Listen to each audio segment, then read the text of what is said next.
The Eyes of Texas used to be a popular folk tune, but today the song could be about other eyes, the eyes of a spy machine. We live in the United States of surveillance, with cameras like these increasingly positioned on street corners and with much more invisible spying online and on the phone. Anyone who's paying attention knows that privacy could be out the window. That's what former newspaper editor Bill Kovach says. I think the idea of privacy is gone. I think you have to adjust to the fact that somebody somewhere may be watching what you're doing, and it may not be the government. It may be General Motors. It may be General Telephone and Telegraph. It may be the drugstore on the corner. All of this is not happening by accident. Well-funded, powerful agencies and companies are engaged in the business of keeping tabs on what we do, what we say, and what we think. Mass surveillance is the focus of this new 6-part investigative documentary series, examining who is watching whom and why.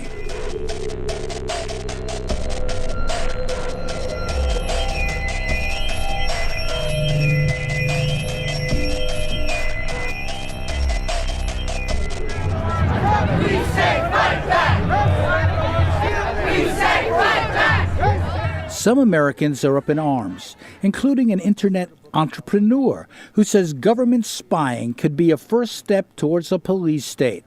Alfredo Lopez. Let me put it this way. There is in the United States all the technology, from drones to computers to surveillance to day-to-day camera surveillance all over the country. There is a structure and apparatus for a police state. The United States is not a police state. That is clear. We are not that.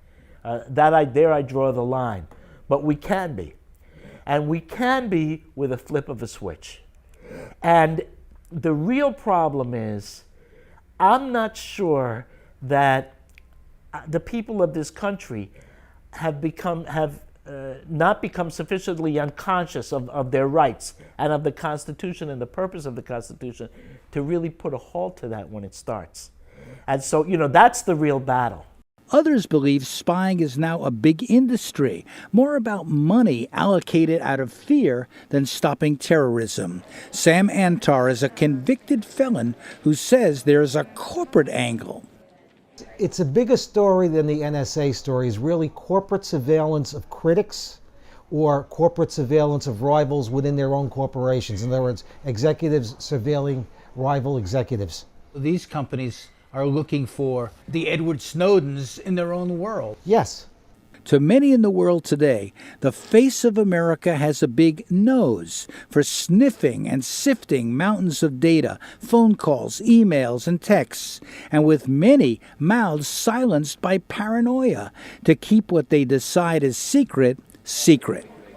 Even high-tech sector executives are deeply troubled.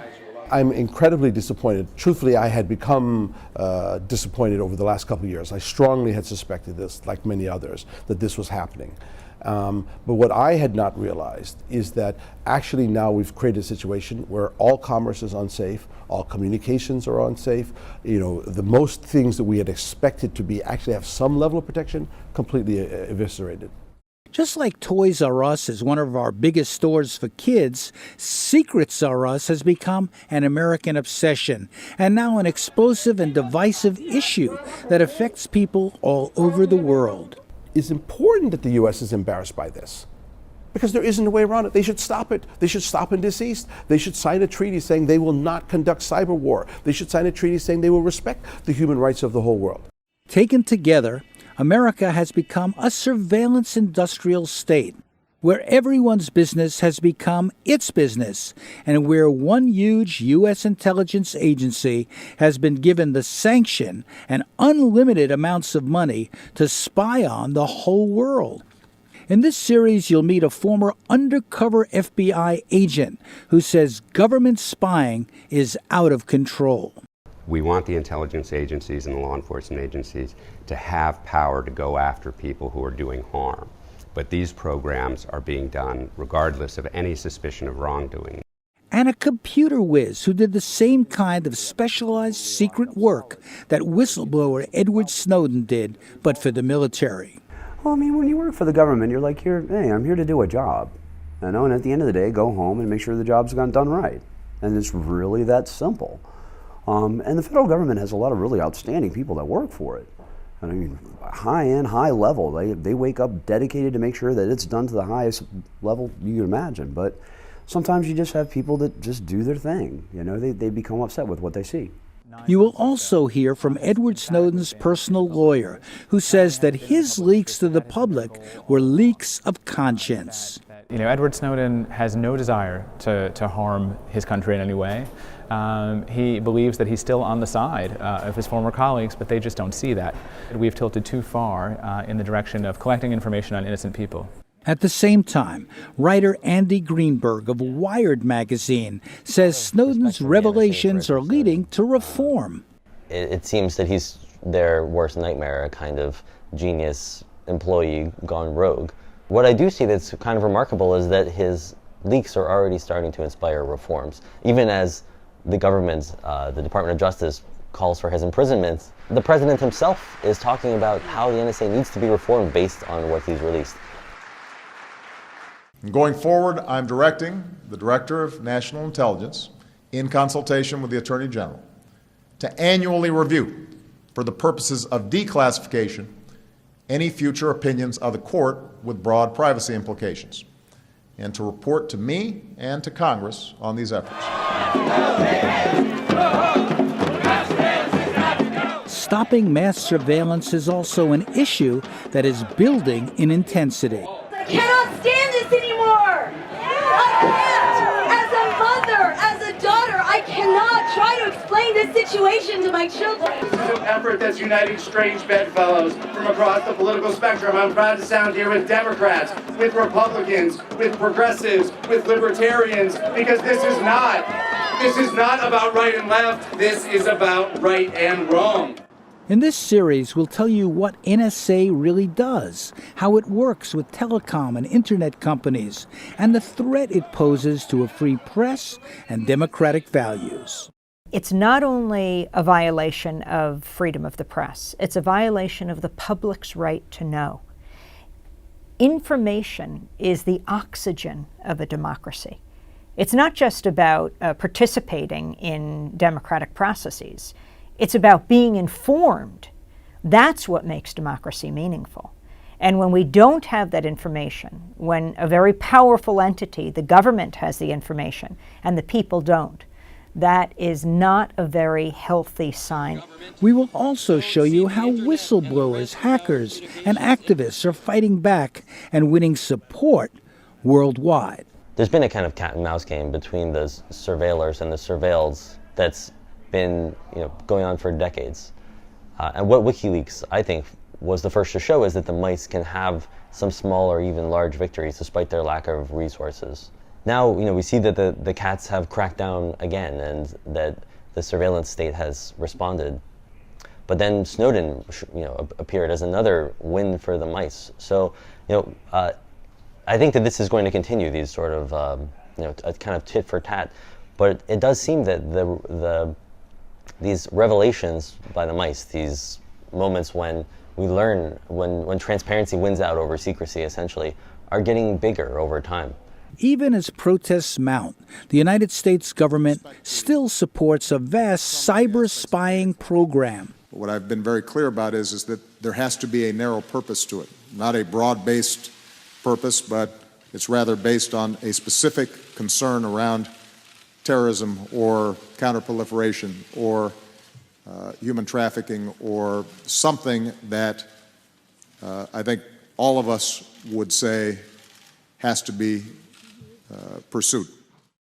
President Obama has called for some minor reforms, but critics are not satisfied.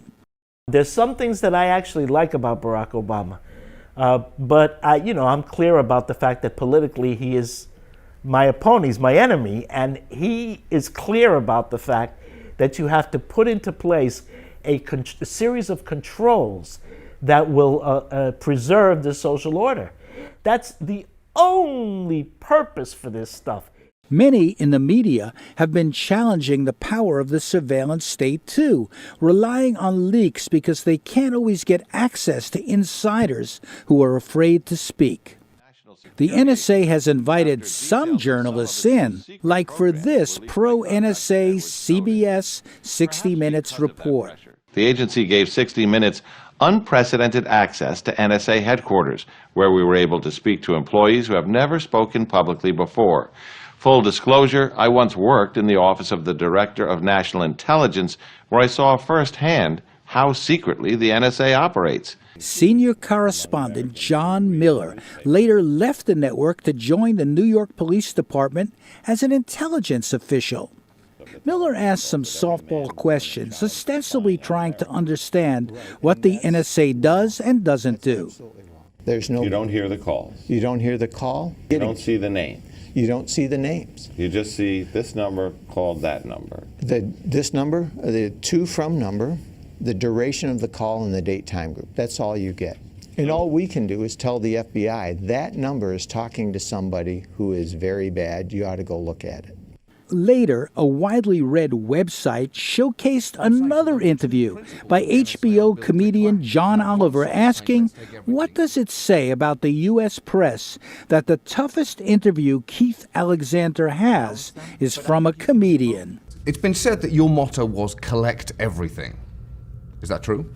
For specific problems. Right. But you do understand that collect everything is also the motto of a hoarder. That's the fundamental principle which ends up with someone living alongside 1,500 copies of newspapers from the 1950s and 6 mummified cats. Former officials like General Alexander were off limits to our series, as Vanny Vines of the NSA made clear, rejecting our requests for a tour. Thank you for writing. Given the volume of such media requests, we can't assist you at this time with your project. The NSA had been created in secret and designed to be invisible, although it's hard to hide more than 30,000 employees with a vast number of buildings. Their tightly guarded headquarters here in Maryland covers more than 325 acres. They have a small army to protect it from enemies, foreign and domestic, as well as their own fire department and SWAT team. Yet these days, you don't have to get on the inside for a stage tour of the NSA to know what's happening. And that's thanks to the whistleblower they're all paranoid about. One man, former contractor Edward Snowden alone, is suspected of making off with millions of documents that we have only seen a fraction of. He's been called an insider threat. I'm just another guy who sits there day to day in the office, watches what's happening, and goes, this is something that's not our place to decide. The public needs to decide whether these programs and policies are right or wrong. In a recent appearance for TED, an organization that features diverse speakers, Snowden said he would do it all again, despite his notoriety and the charges against him. And I want to make it very clear that I did not do this to be safe. I did this to do what was right. And I'm not going to stop my work in the public interest just to benefit myself. NSA Deputy Director Rick Legett later condemned Snowden at another TED Talk. I do not like the way that he did it. I think there were a number of other ways that he could have done that would have not endangered our people and the people of other nations through losing visibility into what our adversaries are doing. But I do think it's an important conversation. Snowden's secret files have sparked a global controversy and debate about the role of American surveillance that seems to have the world as its target. It has fueled debates in almost every country. They're damaging here in the United States because people obviously know what the government is doing. But the damage done internationally is spectacular. Not only did they get a lot of governments really upset with them, that they can patch over. But masses of people throughout the world know that the United States government is surveilling them. And this is a major, major problem for them. Much of the focus of public anger is directed at this vast agency known by its three initials, NSA, the National Security Agency, also called a shadow factory or an enigma wrapped in a riddle. The author of this book, journalist James Bamford, has even made a documentary about the NSA for a public TV science series. For those in the know, the joke was always that NSA stood for no such agency. For those on the inside, the joke was that NSA stood for never say anything.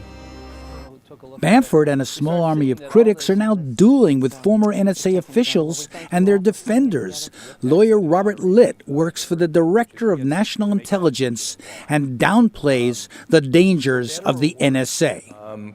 The intelligence community and the executive branch is subject to significant accountability. We have accountability to the Congress. People may question whether that accountability is good enough, whether it's structured properly, but we still have a degree of accountability, and the president, of course, is ultimately accountable to the public. The NSA is trying to convince the public that it's not dangerous, but at the same time it's become obsessed with dangers within, a so-called insider compromise that is now consuming their attention. In the post-Snowden period, the U.S. government is facing a big problem internally to deal with what they call insider threats. As many as 4,000 people they suspect of perhaps getting involved in leaking documents or being an insider threat. On the other hand, they have a problem from Congress and the media, which is denouncing the NSA and denouncing surveillance. So they've come up with a new term and a new program. It's in this report here, National Security Through Responsible Information Sharing. Now, what does that mean? It's not really clear, but the idea is to coordinate the intelligence community and to have the people in Washington linked up to the people at the local level, even at the tribal level, on Indian reservations to try to create an integrated police state apparatus. At least it could be used for that, although right now it's just for responsible information sharing. And one of the things about this book that I found interesting was the acronyms, the nicknames of all the organizations that are part of this network. 6 pages of acronyms of organizations in the responsible information sharing environment. To explore the mentality of analysts and tech wizards who do the same work that Snowden did, we met Brad Sumrall, a darknet programmer and former military intelligence contractor. That you were, in a way, doing what Ed Snowden was doing at one point. Can you tell us about that? Basically the exact same job. I mean, depending on what government building you're in, I mean, it's still the same thing. It's the same rack of servers. You still have the SIPR net there. You have the regular garrison internet. If you went out into the field, you have the tactical internets or networks. So when Snowden was monitoring information of various kinds, he had, I guess, clearances. Did you have clearances as well? Mm-hmm. Yep, and he was on the SIPR net. So in doing all of that stuff, were you very conscious of the material that you were dealing with being of a high security nature? Mm-hmm. Oh yeah, you have all the sensitive databases right there.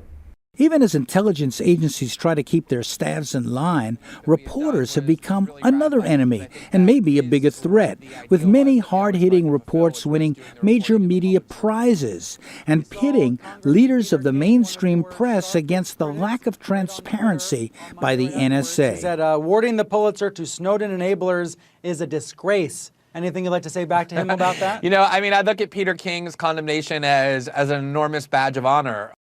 Why shouldn't you, Mr. Greenwald, be charged with a crime?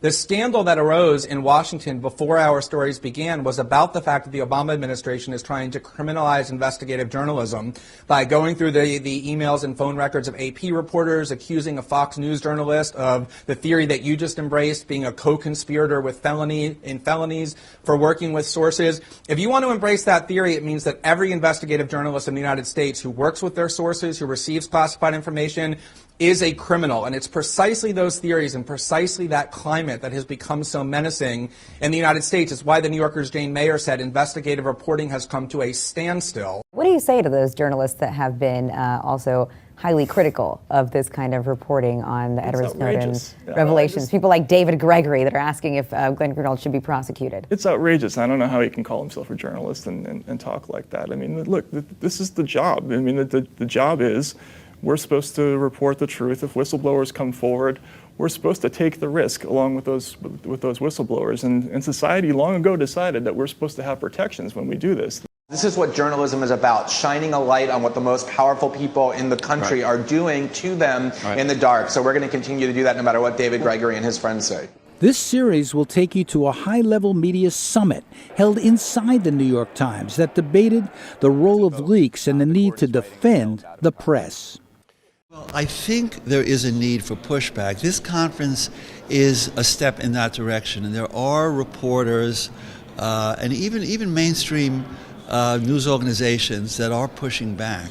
So there's an important fight going on here. The NSA could not have access to as high a volume of emails and communications without the full cooperation of telecom companies and internet providers. This relationship has blossomed into a surveillance industrial complex with a flow of personnel back and forth between the NSA and its contractors. As the internet expanded, corporations, I think, saw the possibility of making huge profits and really jumped into it very, very aggressively. But the important thing to note is that the real heavy-duty corporate involvement in the internet is only about 6 or 7 years old. That's when they really swept in. Events like 9/11 enabled the NSA to grow into a $60 billion enterprise, with 70% or $42 billion going to contractors, some led by former NSA executives. In October 2001, the NSA had only given 55 contracts to 144 contractors. By October 2003, that number had grown to 7,197 contracts for 4,388 companies. Snowden had been an NSA employee who left to work for a company called Booz Allen Hamilton, run in part by a former NSA director. Private companies like these were given access to the NSA's top secrets. This also led to an expansion of spying, even as government studies found that the FBI and CIA screwed up by not applying the intelligence they had but couldn't process to stopping 9/11. Under pressure from President Bush and Vice President Cheney, the agencies decided that traditional legal restraints no longer mattered. So immediately after 9/11, it was somewhat shocking to me that there was a general feeling that was being expressed that the rules didn't matter anymore, that the FBI had been unleashed and we were now allowed to investigate who we want and not worry about the legal restraints. And it concerned me greatly because I knew from the history of the FBI that would lead the FBI into a dangerous area that was going to impact the civil liberties of innocent people and not improve security, in fact, even harm security. And I think that's essentially what's happened. Keep in mind, the Patriot Act is what allowed them to grow. They were so, kind of insignificant. They did so few little things, but then all of a sudden they became the number one with a big, fat check. In addition to their huge budgets, technological supremacy, and backing from key politicians who are supposed to exercise oversight, NSA had always counted on support from a fearful public.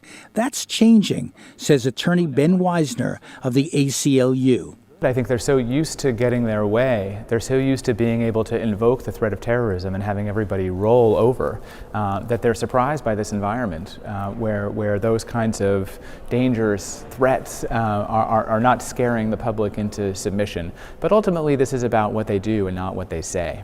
And I don't think that there is a great defense. No, nothing new for me, because back in the 1980s it was common knowledge that the NSA was using many of the same tools that it's alleged or it's come out to have been using today. Why do you think that is? Why are they doing what they're doing? It's not an ideological issue because you have Democratic presidents, you have Republican presidents, you have the far left, the far right. They all agree on one thing. We all want to know what everybody else is doing. So spying is in our gene pool. Yeah, spying is in the American gene pool, unfortunately. We're here at the International Spy Museum in Washington, D.C. There are more spies here in D.C. than anywhere else in the world, so it's appropriate that we have this institution that really tells the complete story of espionage internationally. When you travel to America's capital, Washington, D.C., if you can afford the admission, you can visit this International Spy Museum to relive the glories of the Cold War, complete with an exhibit on James Bond's evil adversaries. What you won't find is any reference to the current surveillance spying scandal. The key aspects of espionage, that deception, that art of hiding information and disclosing information really has remained the same. And this is the capital of it, Washington, D.C. Absolutely. Washington, D.C. is certainly the capital of espionage. And the capital of deception in many ways. Yes, absolutely. Outside of Washington, in the Maryland suburbs, is the capital of that capital.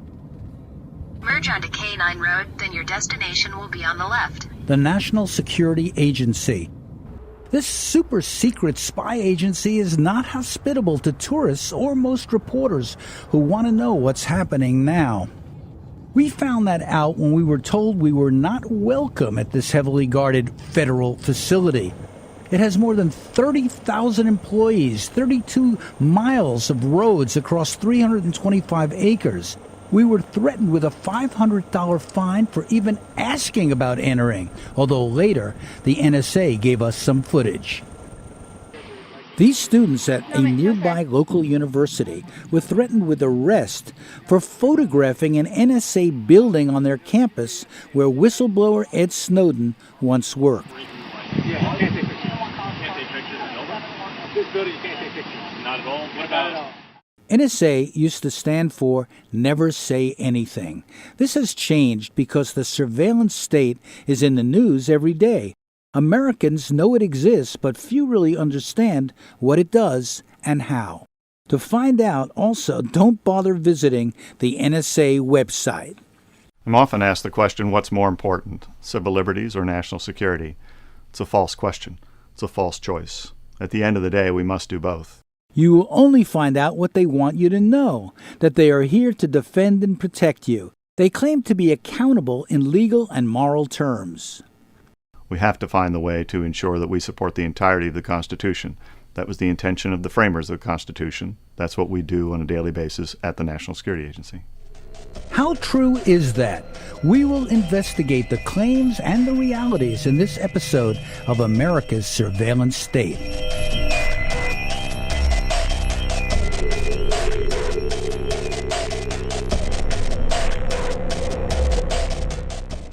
What does the NSA do?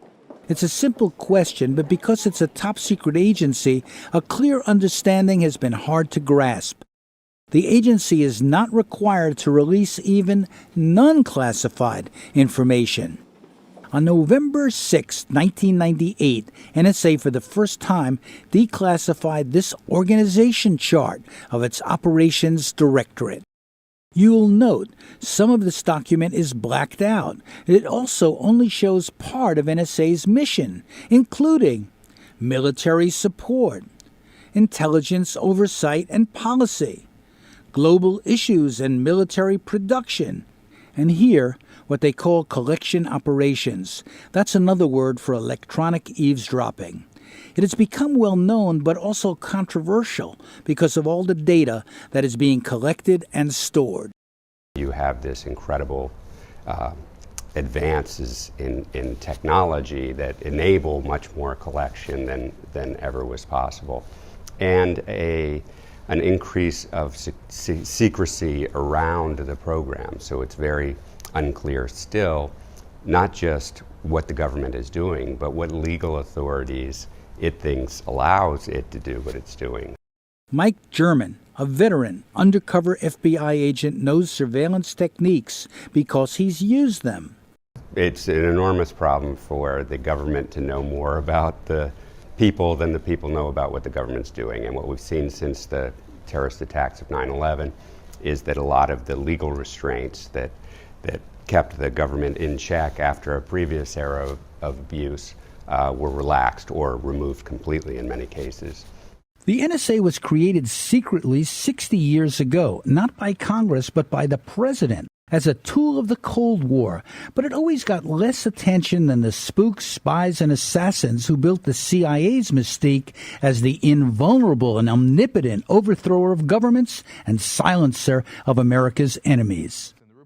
CIA scandals, including a recently leaked document detailing its role in torture and abuse, became well known, even as the NSA's better funded operations were downplayed because they were considered the province of super nerds, boys with toys like satellites, cables, and supercomputers. NSA hires more mathematicians than any other federal agency. Ray McGovern was in the CIA and rose to become a briefer of presidents. He worked for 7 presidents and 9 directors of Central Intelligence. He says he joined because he believed in the mission. The ethos of intelligence work that attracted me was symbolized by the scriptural quote on the foyer of the CIA's new building. It was new in 1963 when I came on under John Kennedy, and it said, "You shall know the truth, and the truth shall set you free." Okay, and I said, looked at that, and I remembered the constant dictum of my Irish grandmother: be truthful and honest, and then you won't give a damn what anyone says about you. Okay, and so I looked at it and I said, well, Grandma, if that's true, no pun intended, it's going to be a good place to work. Eventually, like many professionals, he became disillusioned, retiring early. As a member of the intelligence community, he came to know the NSA's work well. NSA did play a role. We learned things about the Soviet Union we never would have known before. It was done with judiciousness, and above all, it was done with respect to what they call the first commandment out there at Fort Meade, NSA: thou shalt not collect information, eavesdrop on Americans without a court warrant. That was the rule. That was the first commandment. When Cheney came in, he called General Hayden, who was head of NSA at the time, he said, "General Hayden, I know about that first commandment at NSA. I know about that. Forget about it. Forget about it." And that was before 9/11. So the decision for the NSA to begin collecting information on everyone and everything started with an order from above. Oh, sure. Yeah, it was Dick Cheney and George Bush. The other thing, of course, that needs to be said is that the technology allowed that for the first time. And so when you had the sort of the rubric here, collect everything, which clearly is their motto now, collect everything. And then they say, well, what people say, what about the problem with the haystack, finding a needle in a haystack? Well, the answer to that, they say, is you got to make sure you had the whole haystack. This NSA document leaked by Ed Snowden describes their collection program this way: collect it all, sniff it all, know it all, process it all, exploit it all. NSA whistleblower Russ Tice says the agency is still downplaying its collecting process to make it sound harmless. They're lying about what they have and their capabilities and what they're doing. They're archiving everything. Their idea is, we'll archive everything. We're going to take everything. And then they say, oh, well, we don't collect. Well, then they're lying, of course, but their definition of collect is to have some human analyst look at this email or listen to this phone call or whatever. Well, of course, that's nonsense. They've collected it, and they have it for for an indefinite period of time, but they're not going to call it collected until someone looks at it. And of course, there's no way we have enough humans on this planet to listen to every communication that happens. They are also not talking about how collecting everything makes it harder to produce relevant intelligence. Is there a danger of valuable information getting lost because so much is collected? I mean, this is what they said after 9/11. They had information about these hijackers, but nothing was done because there was so much information they couldn't figure out who to go after. And the Boston bombers and the underwear bombers and the shoe bombers, all these things, because they say you got to look for a needle in the haystack. Well, part of my job in that world was to make sure to limit the size of the haystack. That way you don't have as much hay to go through to look for the needle. And what they're doing is just dumping on more hay. You don't have a haystack anymore. You have a mountain of hay to go through. State surveillance today is now cheap, it's undetectable, it's pervasive, and it's available at the click of a mouse. As a result, entire populations, rather than individuals, now live under constant surveillance. Whistleblower Ed Snowden went through that hay and saw a lot of disturbing images, wars, and abuses. As a network administrator, he had access to all the databases and soon realized that he had the power to spy on anyone. In a video prepared for a televised debate, he explained. Despite policy, I, as an NSA analyst sitting at my desk, had the technical authority to wiretap anyone, from a federal judge to the President of the United States, without getting out of my chair, as long as I had a private email address. And that's not a boast. In fact, some of these cases have already happened. In 2009, the New York Times reported that an NSA analyst used our state surveillance infrastructure to improperly access Bill Clinton's email. And other NSA workers have used state surveillance to spy on their lovers, ex-girlfriends, and other individuals who are obviously not suspected of any crime at all or any kind of wrongdoing. It's important to note that none of those individuals were ever charged with crimes. And we have to ask ourselves, why is that? Journalist Glenn Greenwald has now released some of Snowden's documents in his new book that confronts the NSA head-on. The same rhetoric is constantly invoked, which is if you shine a light on what we in political power are doing in a way that we haven't authorized you to do, you're going to have blood on your hands. I mean, there's an obvious irony to being accused by a U.S. general who served in Iraq, of all places, of having blood on your hands or causing the death of innocent people. Nobody could ever surpass Keith Alexander and his fellow generals in their ability to do that.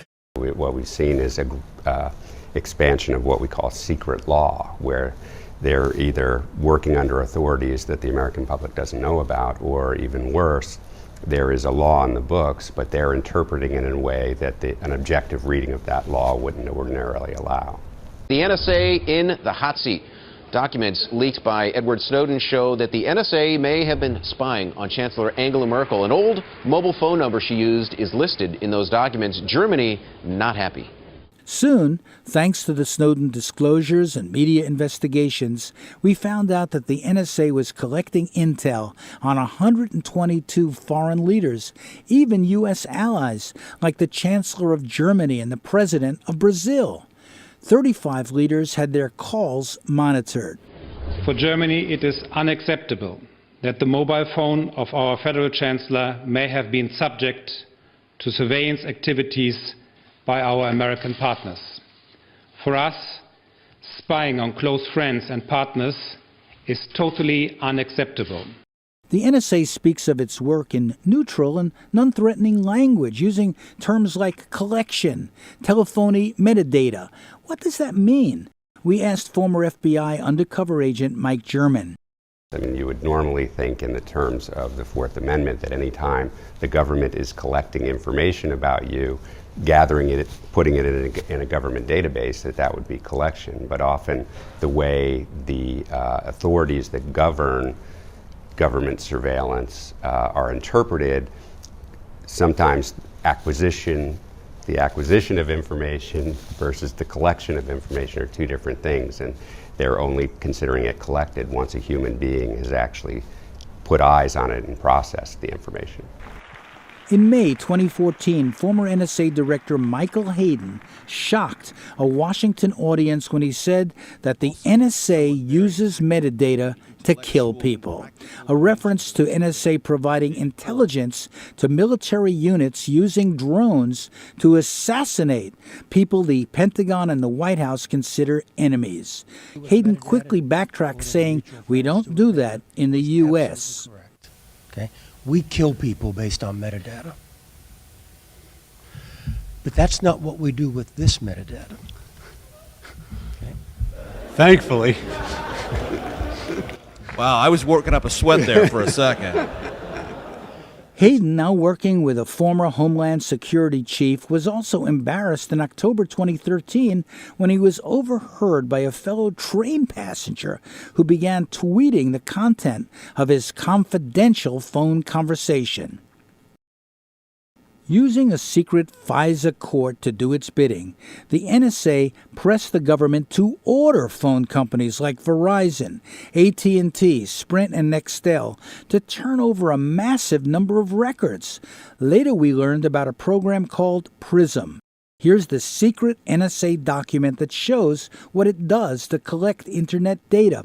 Virtually everything we do and say online from all the big companies. Well, they're collecting everything they can collect, and that is everything. They've been doing that without any adult supervision. The White House, the committees in Congress who are supposed to be exercising oversight, right? They're the overlook committees, not the oversight committees, and they're complicit in that. Not only that, but you have these 15 faux judges from the FISA court, the Foreign Intelligence Surveillance Act court. Faux means phony, right? Yeah, F-A-U-X, yeah. And so what you have, Danny, and this is important, for the first time in my life, you have the executive, you have important people in the legislative branch, the heads of the intelligence committees, and you have 15 judges on the FISA court, all sort of enmeshed, all complicit in this gross violation of the Fourth Amendment. And you start out asking about NSA, what it stands for? Now it stands for no such amendment. No such amendment. Just to summarize, what is NSA? NSA is the largest, most costly, and most technologically sophisticated spy organization the world has ever known. It filters millions of phone calls and emails an hour. It has computers programmed to watch for hundreds of thousands of names. Its computers cost tens of millions and carry strange names like Black Widow. They run at special speeds most of us have never heard of, hundreds of teraflops that can lead to hundreds of trillions of operations per second. NSA headquarters is 4 times bigger than the U.S. Capitol. I love the place. I went into the military and the Air Force when Ronald Reagan was president. I was full throttle. We were fighting the Cold War against the evil Soviet Union, and I was a full believer. I mean, I was gung ho, and you know, I'd be the guy that would get in early and stay late, and you know, I wanted to do my job, and I loved the place. Russ Tice typified the NSA mentality. A space engineer, he believed in their clandestine mission and was totally dedicated. He worked in super-secret so-called black world programs until he discovered that the satellites were not just spying on America's enemies. In one of these programs, I found out that we were using satellite technology to spy on American citizens. Spy on American citizens? Yes. Not supposed to do that, right? No. In NSA, every 6 months, you go through a program where they drill it into your head, we call it UCID 18, that you will not spy on Americans, and for one incident of spying on Americans, you can go to jail for 5 years, for one incident. And they drill that into your head, and we all believe that we will never do this to our fellow citizens. William Binney was a 40-year veteran of NSA who also went off the reservation because he saw the agency straying from its job. He was interviewed by Democracy Now! The Congress and the administration have been fed by the intelligence community what I call techno-babble. In other words, they're being bamboozled into thinking a certain way, that they have to do this in order to get terrorists, and that's simply false. Speaking of terrorists, the most dramatic NSA story we heard came from Thomas Drake, who became an executive at NSA on the day of a terrorist attack, September 11th, 2001. Almost 3,000 people were murdered. The workforce knew that this was not just a passing crisis. The workforce knew that we had utterly failed the nation. We under the Constitution, the preamble of the Constitution, government has two primary responsibilities. One is to provide for the common defense, the other is to provide for the general welfare. Here we utterly failed. We had not kept people out of harm's way.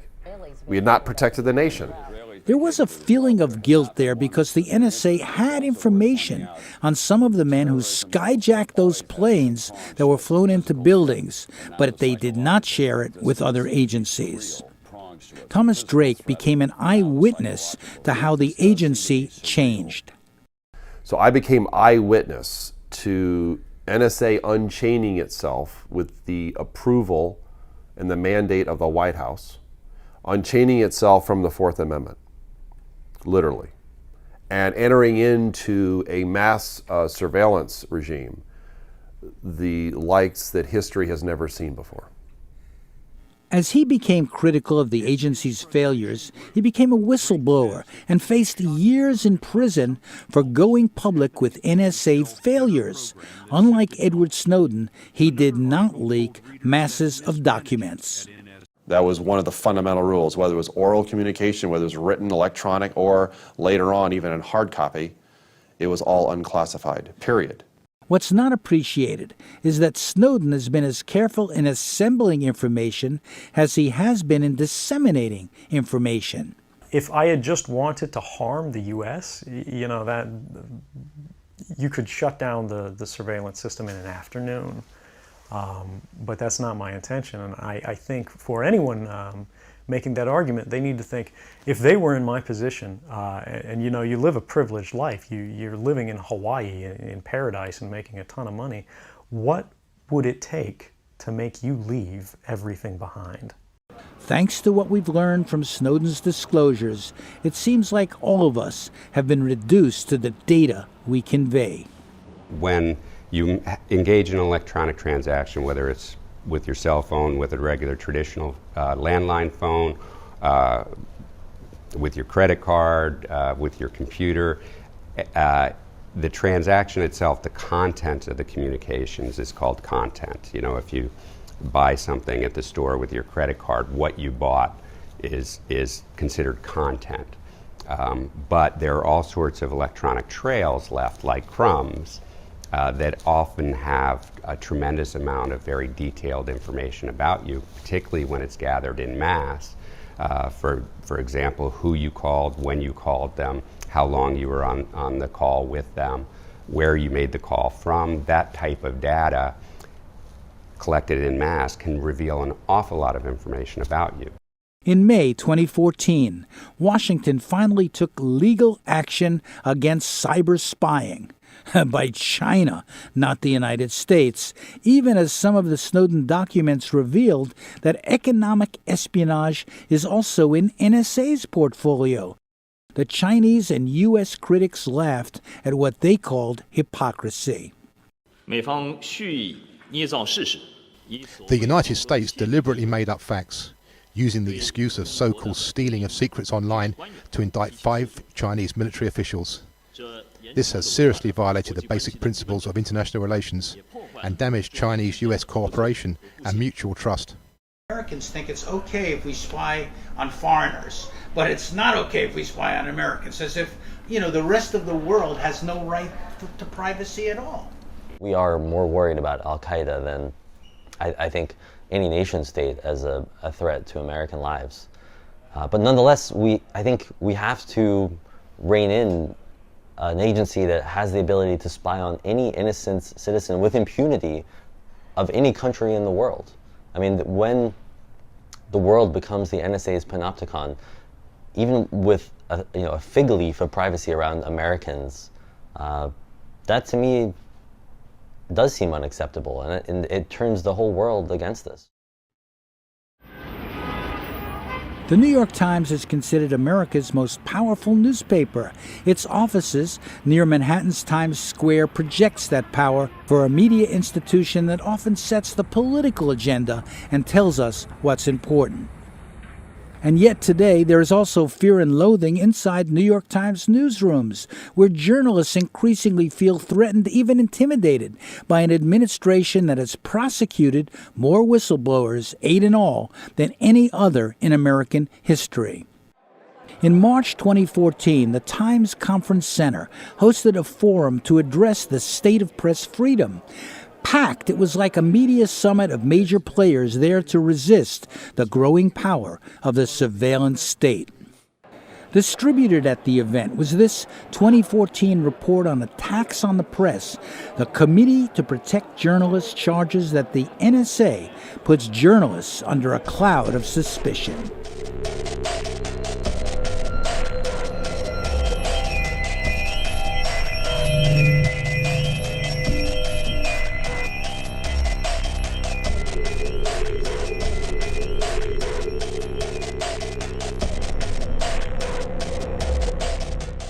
We're at the New York Times Center in Manhattan for a conference on sources and secrets. Some of the top journalists in America are here to debate and discuss the growth of the surveillance state in America.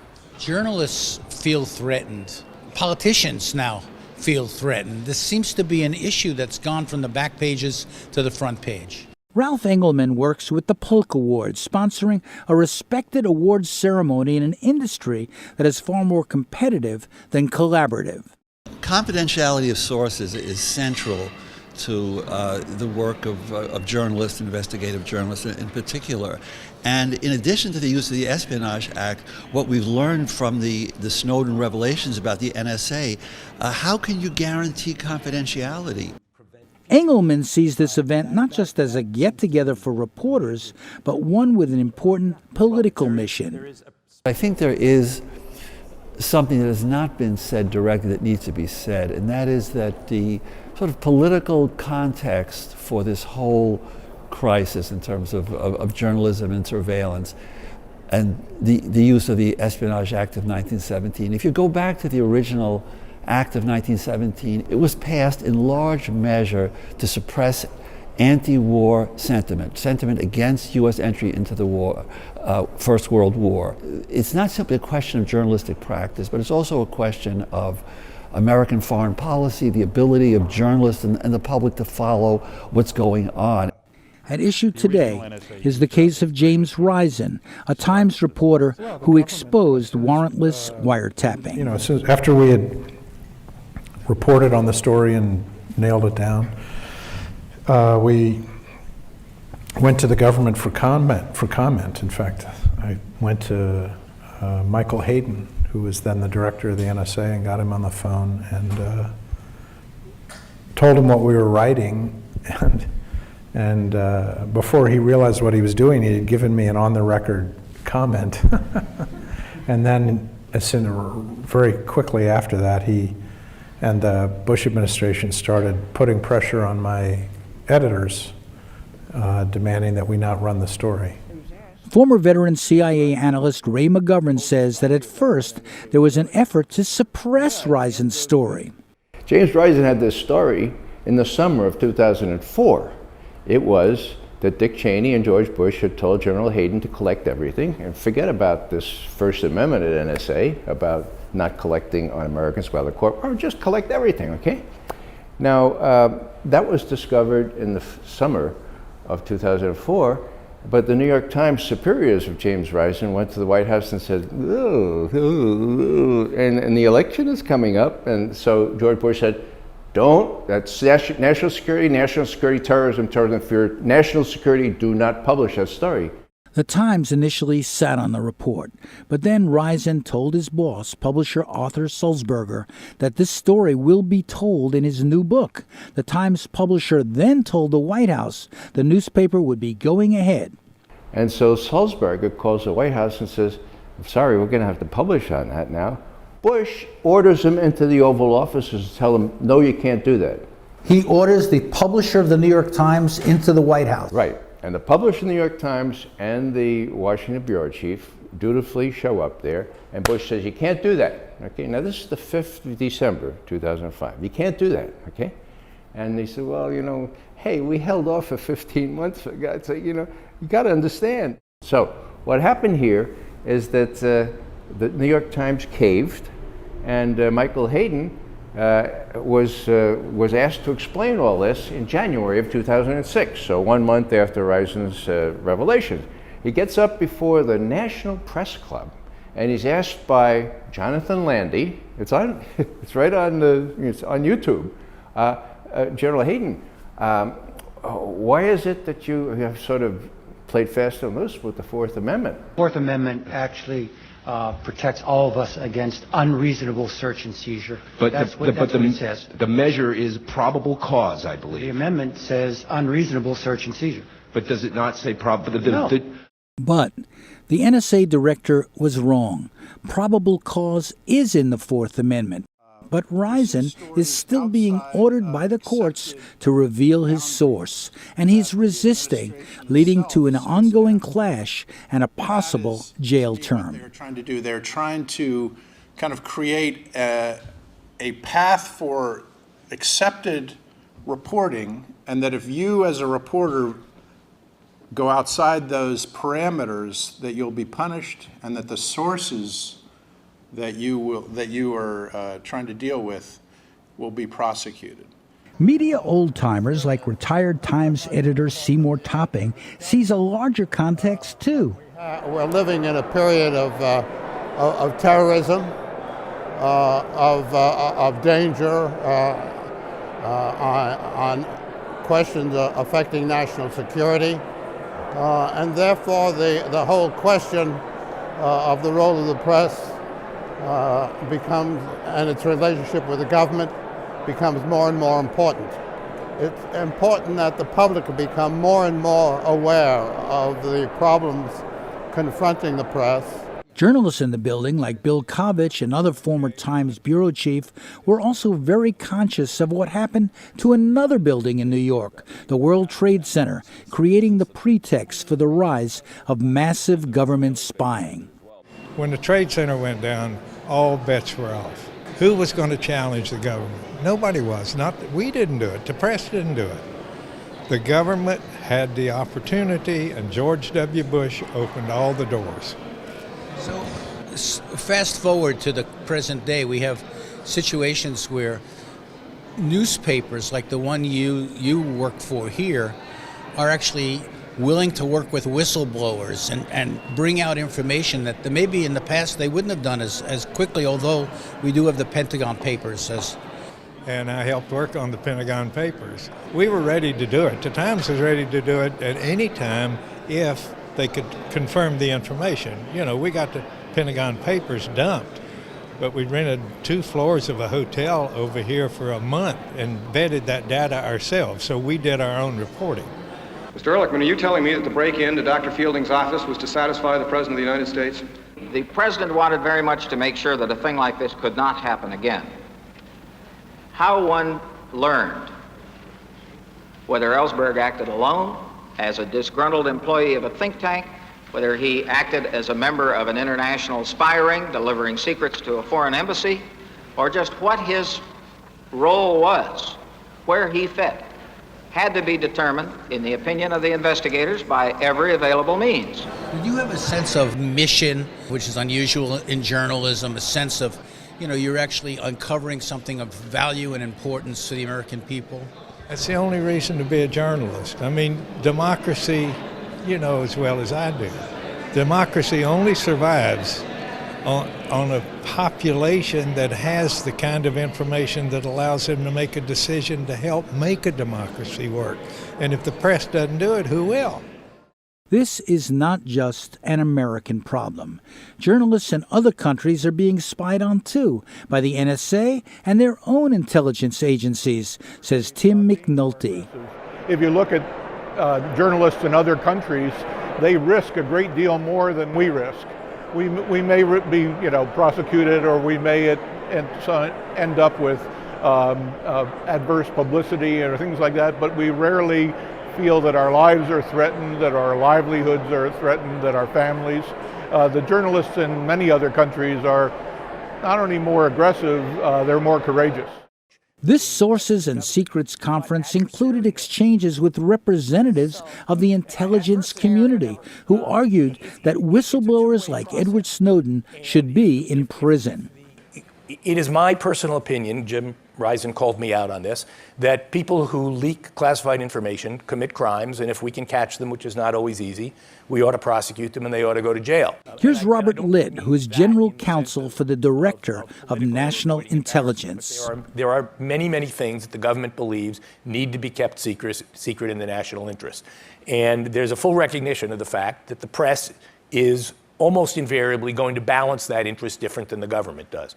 And so there's going to be necessarily an adversarial relationship. And the question is, what kind of processes can we set up to ensure that that adversarial relationship is a productive one rather than a destructive one? The panels also included journalists who have been disseminating and publishing secrets leaked by Snowden, like the Washington Post's Barton Gellman, and independents like Glenn Greenwald and Laura Poitras. Edward Snowden is a rock star to some. To others, of course, he is a traitor. And here today, via Skype, we have the three journalists who were entrusted by Snowden, chosen by Snowden, to be the recipients of top-secret NSA archives. Do you feel it's essential? Do you systematically run by the government, ask for government response on the stories you've done on the Snowden revelations or other stories about the NSA? We've had the legal framework since, I don't know, the Alien and Sedition Acts and the Espionage Act of 97 years ago, with which a government could prosecute journalists for talking about secrets. And it has been a legal culture, a political culture, that's created the barriers to that. Greenwald and Poitras have worked directly with leading newspapers to report secrets buried in these documents. He did not think that he should be in the position to decide which documents ought to be published and which ones ought to be suppressed. He came to well-established and well-regarded newspapers and asked the journalists in those institutions with whom he was working to make those judgments about what is in the public interest to publish and what is not. And specifically, at least to me, said, a lot of what I'm giving you is for background, for context, for understanding. But I don't think all of this should be published. If I just wanted all of this published, I wouldn't need you guys. I could have just uploaded it to the internet myself. The thing that has, I think, been positive in terms of Snowden's disclosures is that it's reawakened an adversarial press, and that people have been shocked that these decisions about surveillance have been made completely in secret, completely without public debate. And that there does seem to be some kind of an awakening, but I wouldn't call it a shift of the pendulum. And now, an initially skeptical American media has showered them with top prizes. Greenwald, Poitras, and Gellman won the admired Polk Awards. The next question, would the media honor Edward Snowden's contribution as a whistleblower? In the end, they didn't, but newspapers that carried his leaks did win the even more prestigious Pulitzer Prize. These reports were not always picked up or praised because establishment journalism does not trust crusaders like Greenwald and Poitras, says Rory O'Connor of Stony Brook University. Because they're too independent, and because even as you heard, the editors of the top publications here, the New York Times, the Washington Post, and New Yorker, and so on, all of them said on the panels today, in fact, that they have not been aggressive enough, that they have collaborated perhaps too much with the government in the past. These are the people who run the major media organizations being self-critical and saying, no, we don't need to have more humility, which is what was suggested by Mr. Litt, the representative of the NSA and the CIA. He said that the press needed more humility. I was pleased at least that the leaders of the mainstream organizations struck back against that and said, no, we don't need more humility, we need more aggressive reporting, and I agree with that. Before the big prize was given, publications like the magazine Politico framed the challenge facing the powers who run establishment journalism. Wrote media critic Dylan Byers, Honoring the NSA reporting would inevitably be perceived as a political act, with the Pulitzer Committee invoking its prestige on behalf of one side in a bitter national argument. Yet to pass on the NSA story would be to risk giving the appearance of timidity. The major media resolved the debate this way. They recognized the Snowden disclosures without recognizing him or the people closest to him. Snowden was magnanimous, saying today's decision is a vindication for everyone who believes that the public has a role in government. We owe it to the efforts of brave reporters and their colleagues who keep working in the face of extraordinary intimidation. Ben Weisner, Snowden's lawyer from the American Civil Liberties Union, also praised the press. I do think that the last year in particular has been an extraordinary year for journalists, particularly American journalists, that they have been, courageous in standing up in the face of government claims of national security. That they have not ignored those government claims. They have redacted stories where appropriate, but in general, they understood that the balance had tipped far too much towards deference.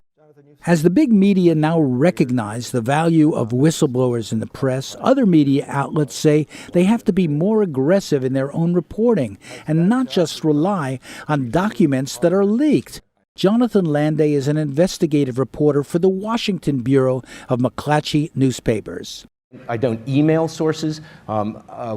We've just broke the story on the big fight between the CIA and the Senate Intelligence Committee. Most of the groundbreaking work on that was done by a 22-year-old paid freelancer who did nothing but doorstep committees on the Hill, go to people's homes, got me doing that again, going out at night to visit people, and that's how we were able to do that without sort of like sitting in the office and taking phone calls. The issues at this conference on the rights of the press also deal with another right, the right of the public to be informed about what governments do in their name. That's the focus of Amy Goodman's concern. Goodman is an anchor of a popular independent daily newscast called Democracy Now! Information is the oxygen of a democracy. It's not just about participating in democratic processes. It's about being informed. That's what makes democracy meaningful. And when we don't have that information, when a very powerful entity, the government, has the information and the people don't, that is not a very healthy sign. It does not bode well for democracy. Goodman is a strong believer in the Freedom of Information Act that guarantees access to government information when the act is respected. She cites one current example of the government insisting on keeping secret something that happened 60 years ago. The issue is the U.S. role, if any, in the arrest of South Africa's late leader Nelson Mandela in 1962. Ryan Shapiro, an MIT graduate student, is now suing for the information after the government turned down his request. Ryan Shapiro, the graduate student at MIT, has sued for more information under the Freedom of Information Act than anyone in U.S. history. And one of the issues he cares deeply about is what happened to Nelson Mandela? How was it that he was picked up in the early 60s? Was it just the South African government, or it was Nelson Mandela targeted by the CIA and intelligence given over to the South African apartheid regime? And why is it that something that took place more than half a century ago we can't learn about today? That is a very serious question. That doesn't have to do with national security. That has to do with embarrassment, and that is not acceptable. In the end, this is a fight to keep the public informed. You don't just achieve democracy. People have to fight for it every single day, have to be ever vigilant. So now that the information is out there, and we don't even have all of the information, people have to decide what they want to do, how much power they want to imbue in the government. So what will come from calls to action like Amy Goodman's and mainstream media conferences decrying the problem? I think nothing will come out of events like this, honestly, to answer your question. The final panel was entitled, "Where do we go from here?" but actually there was very, very little of anyone addressing where we go from here. We're at a state here in the United States right now where the press is under attack by the Obama administration, a greater attack than any previous administration. In fact, than all previous administrations rolled together. And so what the question is, where does the media go from here, faced with this attack, faced with the threat of further imprisonment on the part of Times reporters like Jim Risen? The mainstream media themselves are under attack. And I think that one thing I'm hoping you're going to see is a greater unity among the media. NSA whistleblowers like Russ Tice say that the NSA at first labeled him paranoid to discredit him with the press. Paranoid is right. They used paranoid. And they did it on purpose, I think, because they realized that if I ever did go to the press, that's exactly what they would say to the press. Because remember, back then, there aren't any, I'm the original NSA, whistleblower with this sort of thing. This is, 2004, 2005 time frame. So, when I finally did come out, that's exactly what they did. They said, you're talking to a crazy guy. Do you want your source to be the crazy guy? So in other words, even though you had information and speculation that was informed, they basically attempted to discredit you. Well, of course, yes. But now whistleblowers are fighting back by working together and getting society and the media to recognize their contribution. Another recent award named after Ron Ridenour, a soldier who exposed the My Lai massacre in Vietnam, in which U.S. soldiers slaughtered villages and children, saluted Ed Snowden and the reporters bringing his documents to the public. I'm very happy to be here, very honored to be here to make this introduction to two extraordinary people, Laura Poitras and Edward Snowden. Author James Bamford, the first to expose NSA activities, introduced the winners. A live message by Ed Snowden, now living in exile in Russia, was heard. Do you think it's right that the NSA is collecting more information about Americans in America than it is about Russians in Russia? Because that's what our systems do. We watch our own people more closely than we watch any other population in the world. Despite the protections, they are policy-based. The technical systems ingest and collect everyone in this room's communication. When you pick up the phone, when you make a call, when you make a purchase, when you buy a book, all of that is collected, and I could see it at my desk crossing my screen. Former CIA analyst Ray McGovern says that journalists are not the only ones who fear the power of the NSA. Then you ask about the journalists. You're asking about, well, everybody's afraid. I mean, it's not just the journalists. It's people like Barack Obama. It's people like Dianne Feinstein. Think about what the NSA has on Dianne Feinstein and her husband, who has made billions from defense and post office and all kinds of nice, cozy contracts, okay?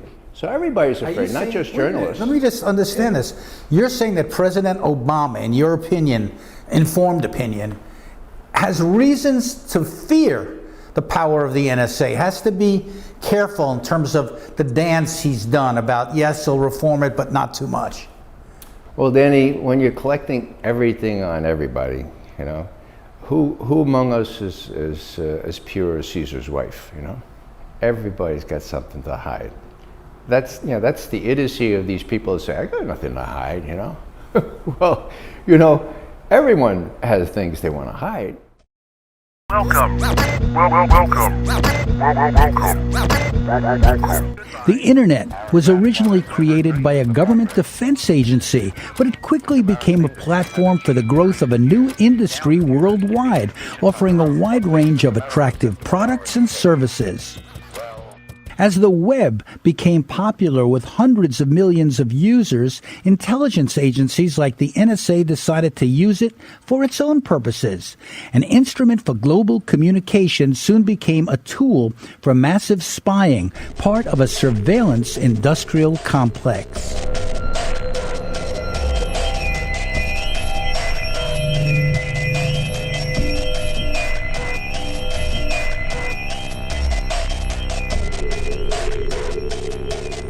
The vast super-secret National Security Agency took to the internet like a fish takes to water. There is an often invisible but deep connection between a high-tech government intelligence service and the corporate world, as well as tensions between the companies, their customers, and the government. It works on many levels. First, the intelligence agency works with thousands of businesses who offer services and provide contractors.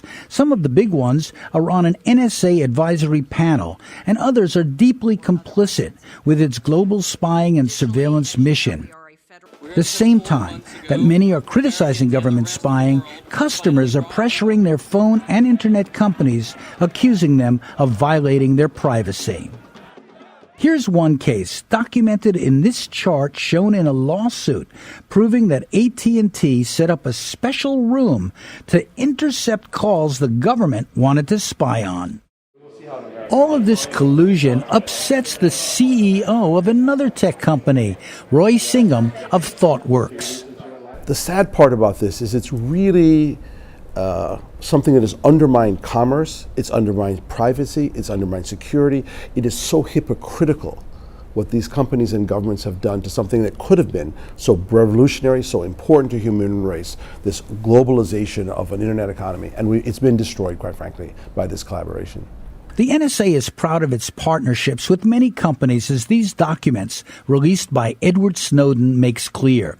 The agency has made deals with corporations to provide data in exchange for information on threats against their operations, as these formerly secret documents show. This relationship is documented in journalist Glenn Greenwald's book, No Place to Hide. This leaked graphic refers to what NSA calls strategic partnerships, 80 major global corporations in all, including well-known computer, telephone, and internet companies. This graphic outlines the specific targets of NSA collection: email, video and voice chats, photos, stored data, and more. This document for fiscal year 2012 shows a 32% increase in cooperation from over 45,000 companies. The agency reports a strong growth in data from Google, up 63%, Facebook, up 131%, and Skype, up 248%. We asked NSA whistleblower Russ Tice about these partnerships. It seems as if a lot of the technology companies are actually being paid to share their, quote, data with the NSA. Absolutely. And in some respects, I have a little bit of sympathy for some of these companies because it's a carrot and a stick. Now, the carrot is, oh, by the way, we're going to pay you millions and tens of millions of dollars and beef up your bottom line for this information. The stick is, if you don't give us the information, we're going to make life miserable for you. We're going to cut back on your government contracts, and as the CEO of Quest Communications found out, we're going to put you in jail if we can find some nitty-gritty thing that we can pin on you. And I think he just got out of jail just a couple months ago. Companies are often ordered to supply information for which they are paid. This is an actual court document showing that NSA requests to a foreign intelligence surveillance court results in orders to the company.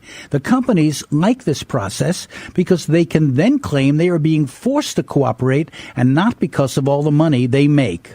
So in other words, there is intimidation, actually. This is really almost mafia-like. Absolutely. This is extortion and blackmail. But some of these companies engage in spying themselves.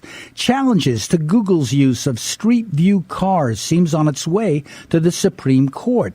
Their role has the attention of Martin Smith, a producer at the PBS Frontline program. Smith says that businesses in Silicon Valley helped create the surveillance state. That the cell phone that you carry tracks everything, everywhere you go. It increasingly tracks what you buy. Your email is scanned so that advertisements can be placed, but it's creating a turnkey surveillance state that is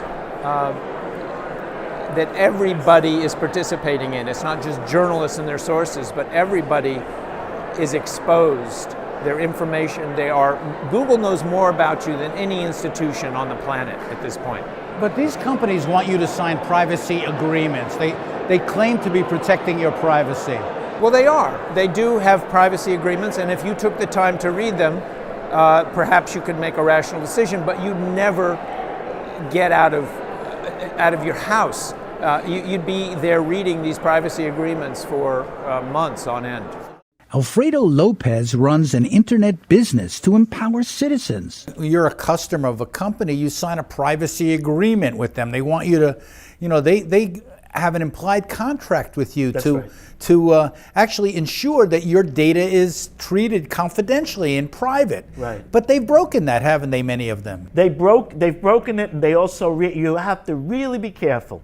Google collaborates with the U.S. government. It's on a bunch of committees with the U.S. government, and its privacy and data protection agreement has more holes than a piece of Swiss cheese. So they can do literally anything they want with your data. In fact, Google writes into its Gmail agreement the ability to actually read your email. They claim it's for marketing purposes. But the same apparatus they use to read your email can also be used by some government official to figure out what it is you're talking about and who it is you're talking to. So this is a battleground, isn't it? Between the desire of people to communicate without being spied on and the insistence by the government to spy on them. That is correct. The companies require privacy agreements like these that customers think protect them. But many of these agreements are written by lawyers who know how to conceal or sanitize their real meaning. The language is deceptive, writes critic Wolf Richter. They're all doing it. They're part of the enormously hyped bubble of big data, whose business model is to collect and monetize your personal information, which has become part of a new asset class. And seeing this, the NSA is dying of data envy. At the same time, initially at least, most of the big companies would not discuss their involvement or deny it. Larry Page of Google said, press reports that suggest that Google is providing open-ended access to our users' data are false, period. Facebook's chief security officer Joe Sullivan said, we do not provide any government organization with direct access to Facebook's servers. Later, Mashable reported Google, Microsoft, Yahoo, and other tech giants knew of the existence of the secret NSA surveillance program, PRISM. NSA's general counsel says tech companies were aware of PRISM, they just didn't know it was called that. Early on in the debate, there were some statements by companies who may or may not have been involved in the program saying, well, we never heard of PRISM. But whether they ever heard of PRISM, any company that was from whom information was being obtained under 702 knew that it was being obtained. Correct. PRISM is just an internal government term that as a result of the leaks became a public term, but collection under this program is done pursuant to compulsory legal process that any recipient company would have received. According to Tom Gelton, a correspondent for National Public Radio, the NSA and many companies signed on to an ESF, Enduring Security Framework, to work together in a mutually rewarding way. As part of what's called the Enduring Security Framework, chief executives of top U.S. corporations are brought to Washington 2 or 3 times a year for a one-day classified briefing. For each session, the CEOs get special top-secret clearances so they can be told about the latest in cyber weaponry. They can then go back to their companies and take steps to deal with the threats they hear about, threats they may not previously have taken seriously. Suddenly, tech companies began spending millions to boost their images. Right now, we exist in a surveillance state. I have no doubt in my own mind that we have, the corporate players and the government spies have put in place a mechanism where they can monitor almost everything at real time. And to assume that our secret policies, which are judged by courts that are secret, and issue mandates that are secret, to believe that this secret mechanism will safeguard us from devolving into a police state, I think is really the height of recklessness. Al Jazeera published emails showing a close personal relationship between Google execs and NSA. No wonder journalist Glenn Greenwald says, there almost is no division between the private sector and the NSA, or the private sector and the Pentagon when it comes to the American national security state. They really are essentially one.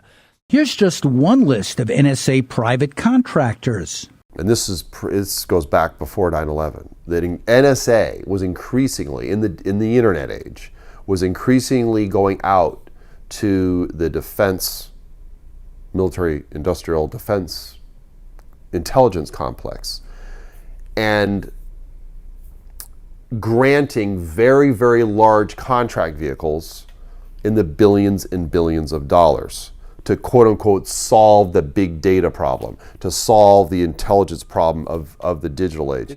Former NSA executive Thomas Drake told us a less expensive in-house surveillance program was later junked and replaced by one built by a private contractor, SAIC, at a much higher cost. The dark secret, right, which I've continued to talk about, is that the very best of American innovation had already solved the problem. They just chose to ignore it. One particular program was called ThinThread, and it was developed for just over $3 million, but it didn't stand a chance against a program called Trailblazer, which was $4 billion. When it was awarded with great fanfare as a flywheel contract, the flagship program in which it would take NSA into the digital age. And that was in the spring of 2000.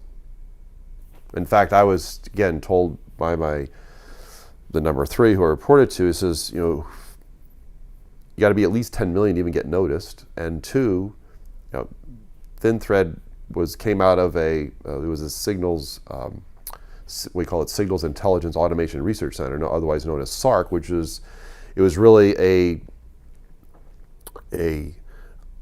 center of excellence.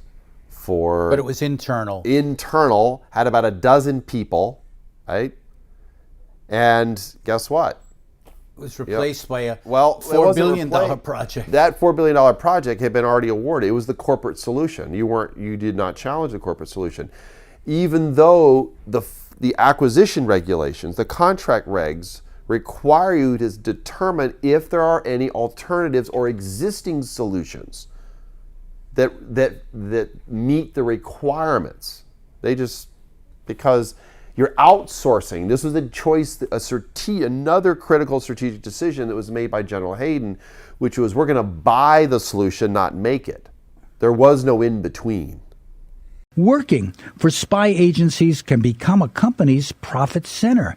The conglomerate that Edward Snowden worked for reportedly made over $1 billion servicing defense agencies like NSA.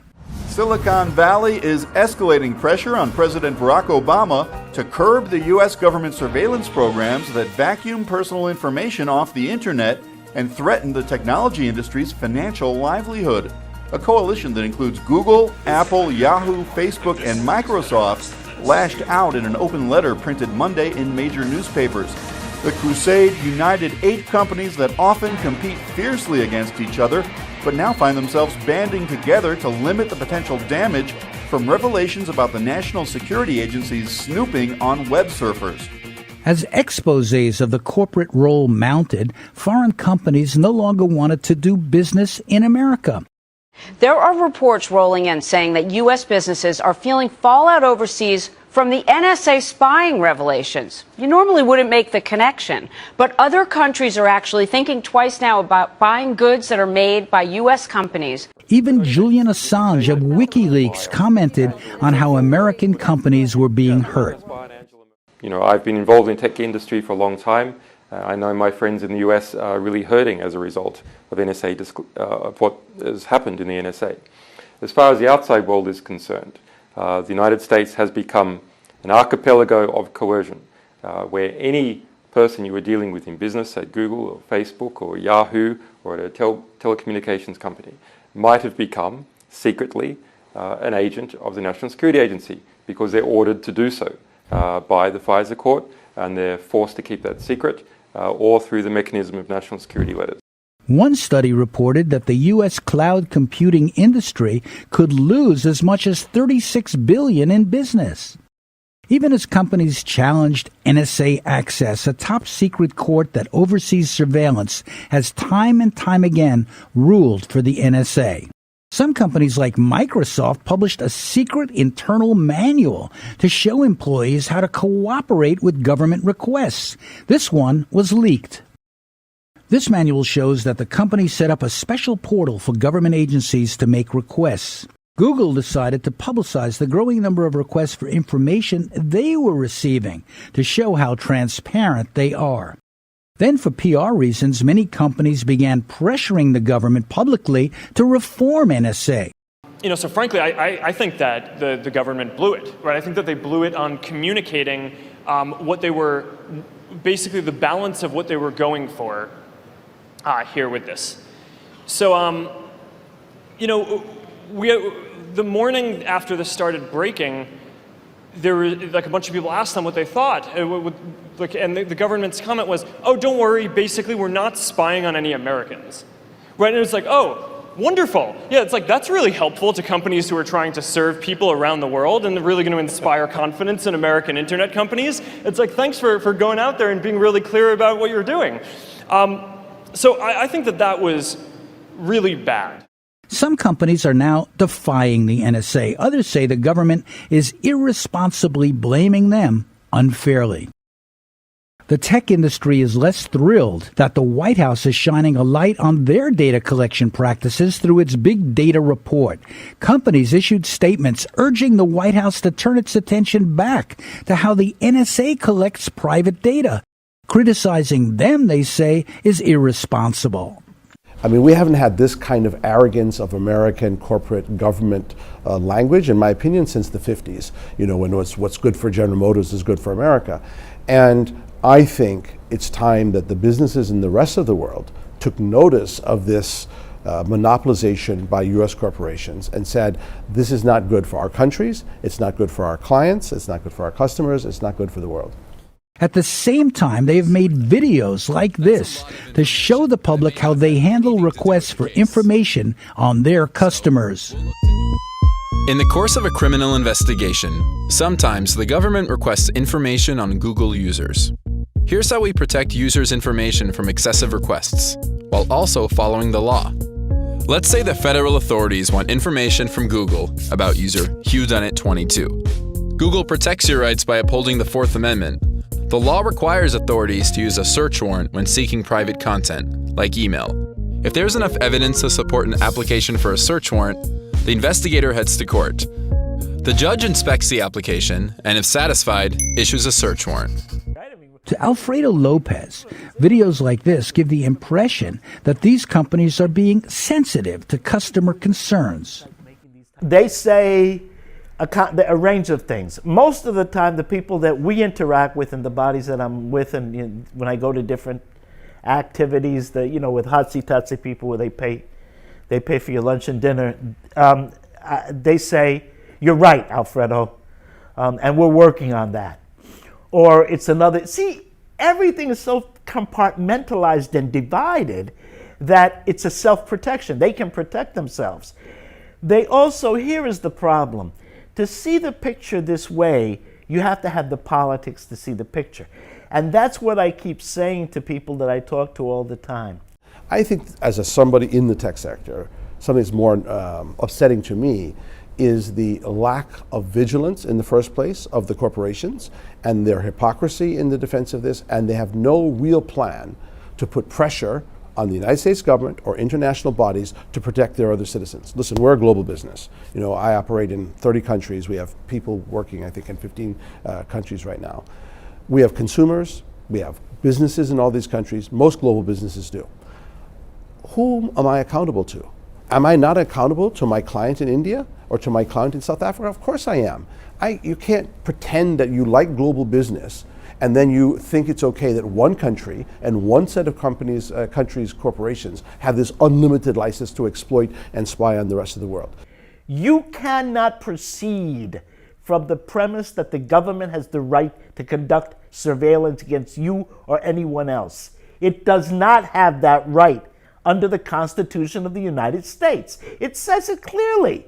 And, you know, all this stuff about, well, we have to surveil criminals and terrorists and everything. How you know someone's a criminal? And how do you know someone's a terrorist? Why are you taking my email? If these companies can collect this information, so can the government. Martin Smith's Frontline series exposed corporate collusion with the NSA.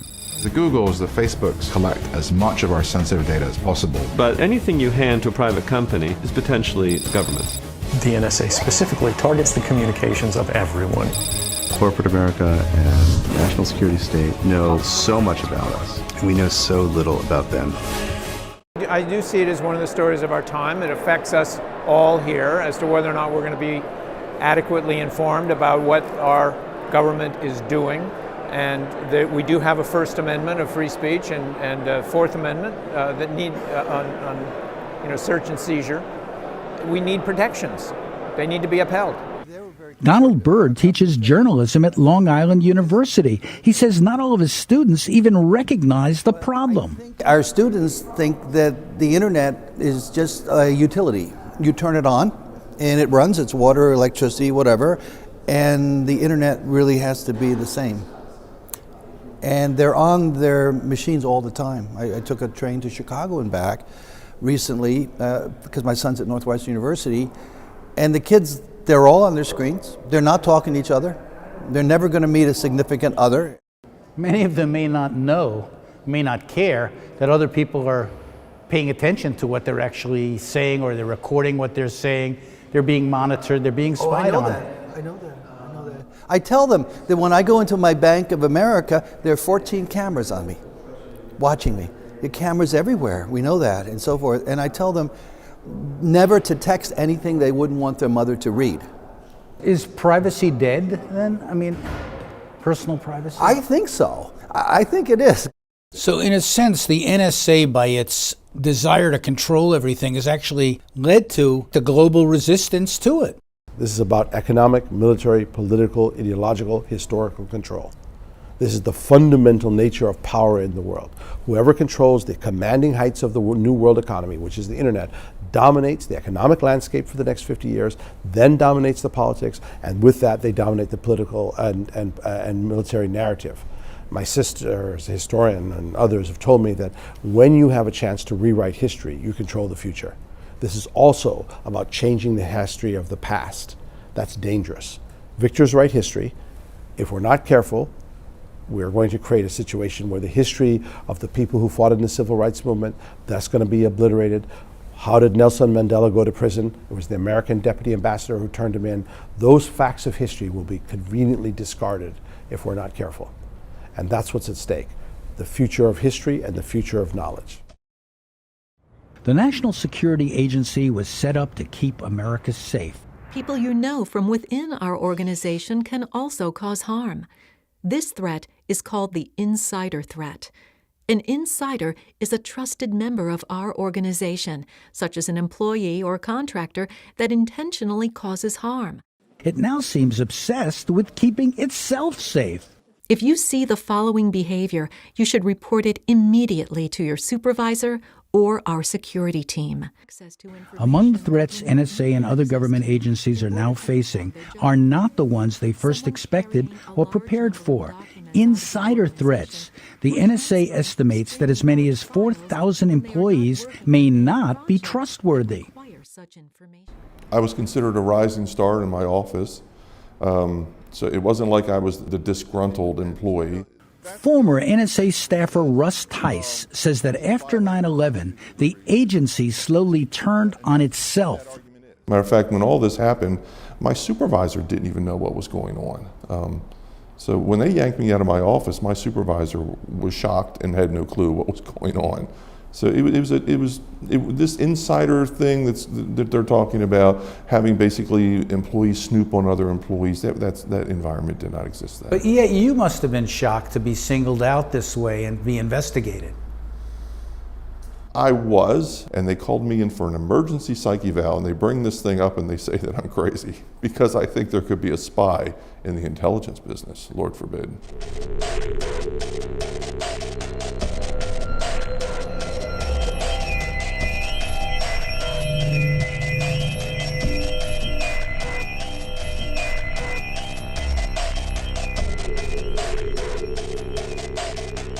Here at their headquarters at Fort Meade in Maryland, the NSA mothership is well guarded in a cocoon of security against danger. Now, like other intelligence agencies, they are increasingly uptight, forcing employees to spy on each other. Here's an advisory from the U.S. Navy. NSA is run by a Navy admiral. This is an unclassified brief on the insider threat. What is an insider threat? An insider who uses his or her access to harm national security interests or national security through unauthorized disclosure, data modification, espionage, or actions resulting in loss or degradation of resources or capabilities. Here's another video, a dramatization produced for Homeland Security. Would you recognize these situations as potential threats if they happen to you? Ted has been employed at his firm for 6 years. His firm's approaching a major security upgrade that has kept him working late into the evening, so he uses his lunch break to run a few errands close by the office. As he talks on his cell and walks back to his office, Ted notices a coworker, Doug Redman. Doug appears to have just handed a bulky folder to a man and then walked away. This is a call for vigilance. If you see something, say something is its mantra. One unintended byproduct is that alarmist messages like this can intimidate employees into silence. An unusual or alarming confluence of these situations may indicate a threat. You have the power to protect your workplace. If you see something suspicious from one of your coworkers, say something to your supervisor, human resources department, or your security officer. Another insider who became a whistleblower says he was tagged when he began raising questions about spying on Americans. Former NSA executive Thomas Drake was threatened with prison. Well, I was tagged early on as a problem because I was raising the gravest of concerns about NSA conduct shortly after 9/11. When I had that extraordinary encounter with the lead attorney in the Office of General Counsel, he said some very dark things in terms of what I was asking. I was saying, why are we in violation of the Foreign Intelligence Surveillance Act? It has criminal sanctions. He says, you don't understand. The lawyers, all the lawyers have looked at it. It's all, and the White House has approved it. And then he said the following, which threw me right back to the Nixon administration. It's all legal. And as soon as he said it's all legal, the hair standing up on the back of my neck, because this is precisely what Nixon separated himself from the special oath that he took, which is to preserve, protect, and defend the Constitution. Both Drake and Tice tried to bring their concerns to the agency's attention, but got nowhere. There's been a lot of buzz from some pundits on television saying, well, Snowden should have gone inside and shared his concerns instead of going to the public with these secret documents. Those avenues don't exist.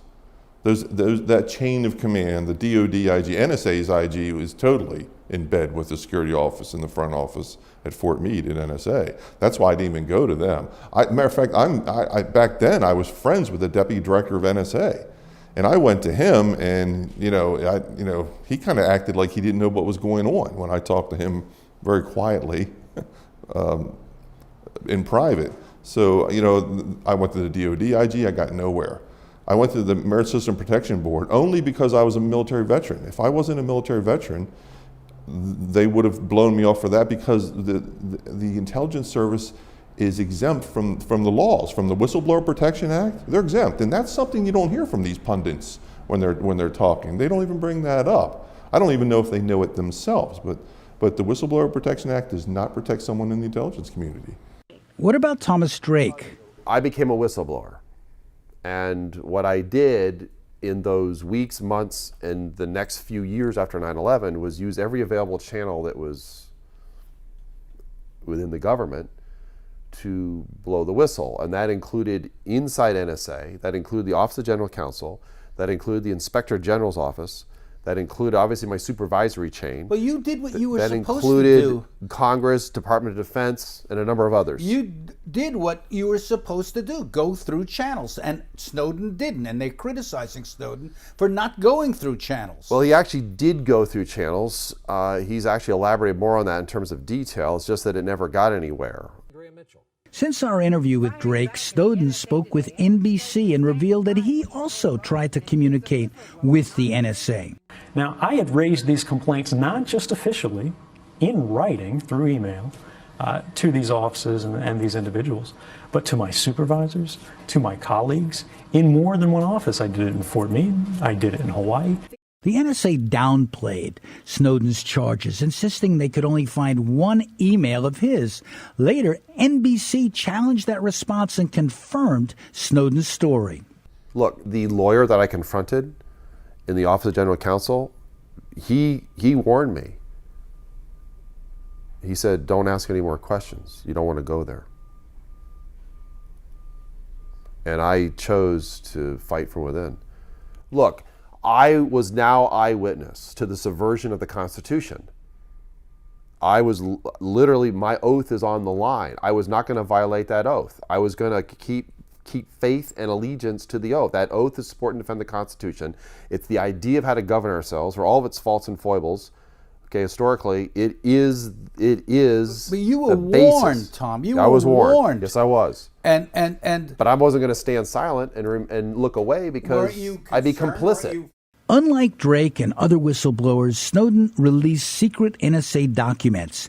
He decided that the only way to challenge them was to show the public what NSA was doing in its own words.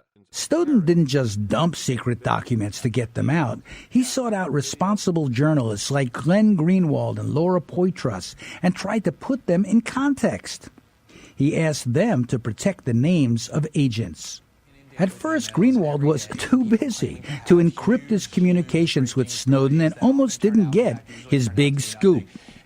The lesson of that story, and the reason why I've proudly told it, is twofold. One is that here was somebody who, in retrospect, for very good reasons, was afraid to talk to me as a source coming to a journalist because he knew, unlike me at the time, the vast reach of this surveillance system. And so he would not talk to me or tell me anything about who he was or what he had until I installed encryption. And that's the broader point, is we talk a lot about the threat to privacy from the surveillance state, but how do you have a free press and engage in a healthy news gathering process when the government is monitoring people's communications and even collecting lists of everyone with whom we're communicating? And it sort of underscored the difficulty of doing journalism and speaking freely in an unencrypted environment. Ironically, the NSA had for years lobbied to block encryption on the internet so they could more easily collect information. This very lack of protection later made it easier for Snowden to download their files, what is estimated at over 1 million documents, maybe more. Only Snowden knows for sure. The NSA was engaged in things like dumbing down encryption. Making sure that encryption wasn't as strong as it could be so they could break it. And then they complain that there's a cybersecurity issue out there. Well, of course there's a cybersecurity issue because they've created a cybersecurity issue, building back doors into all these software programs. The government was soon cracking down.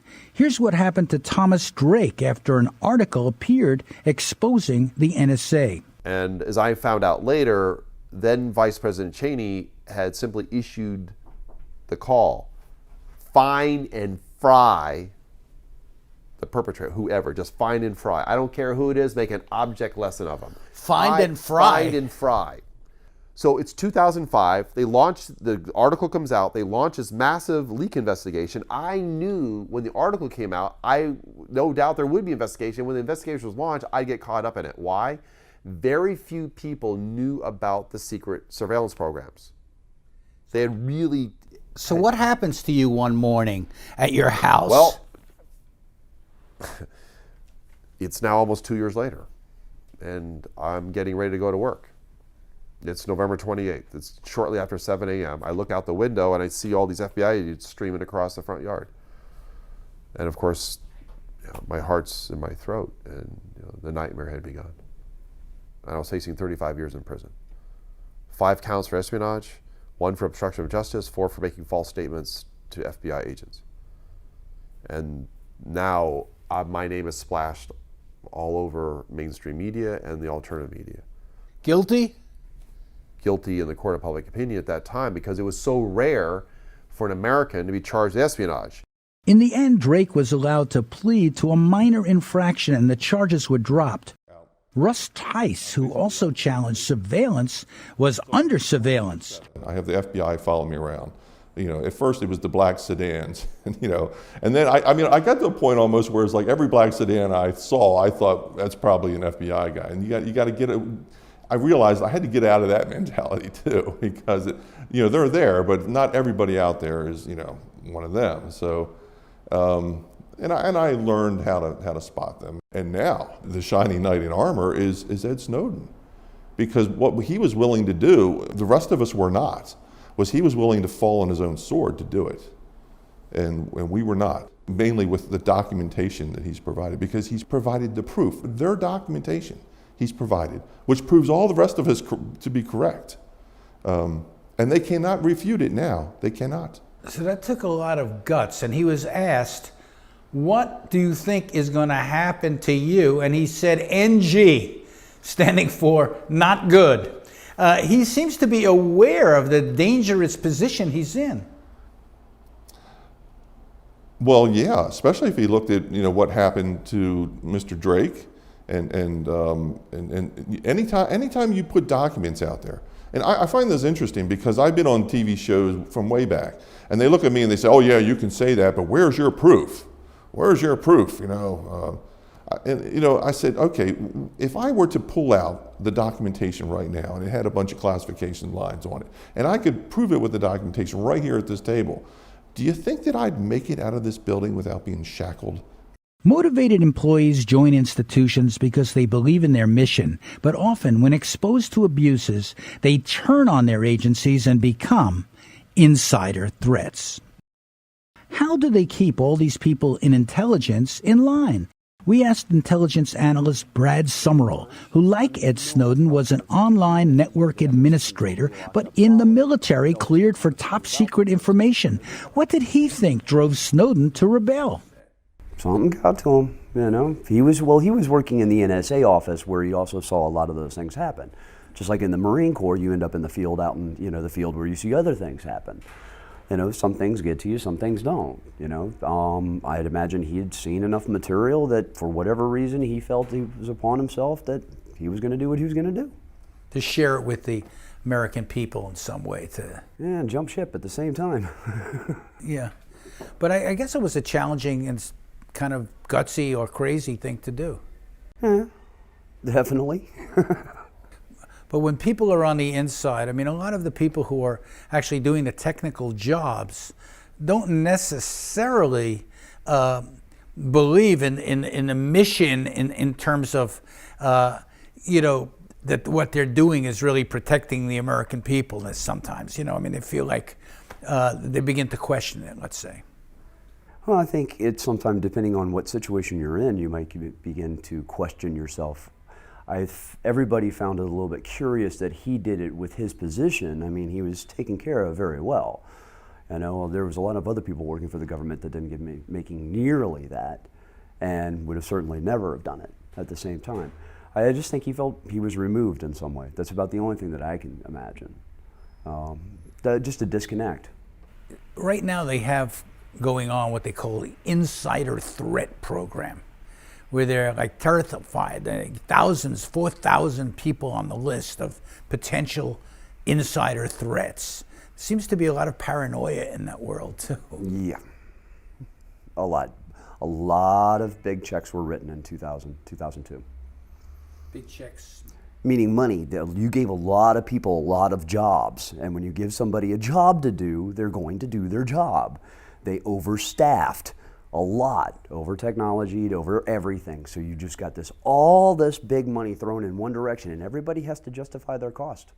Has all this money resulted in enhanced security? You would think so, but the former director of NSA, General Alexander, says that the U.S. is more at risk today than ever, perhaps because they overexpanded with inexperienced and overpaid people. He told an Australian newspaper, quote, "We're at greater risk. I can't measure it. You can't say, well, is that enough to get through? I don't know."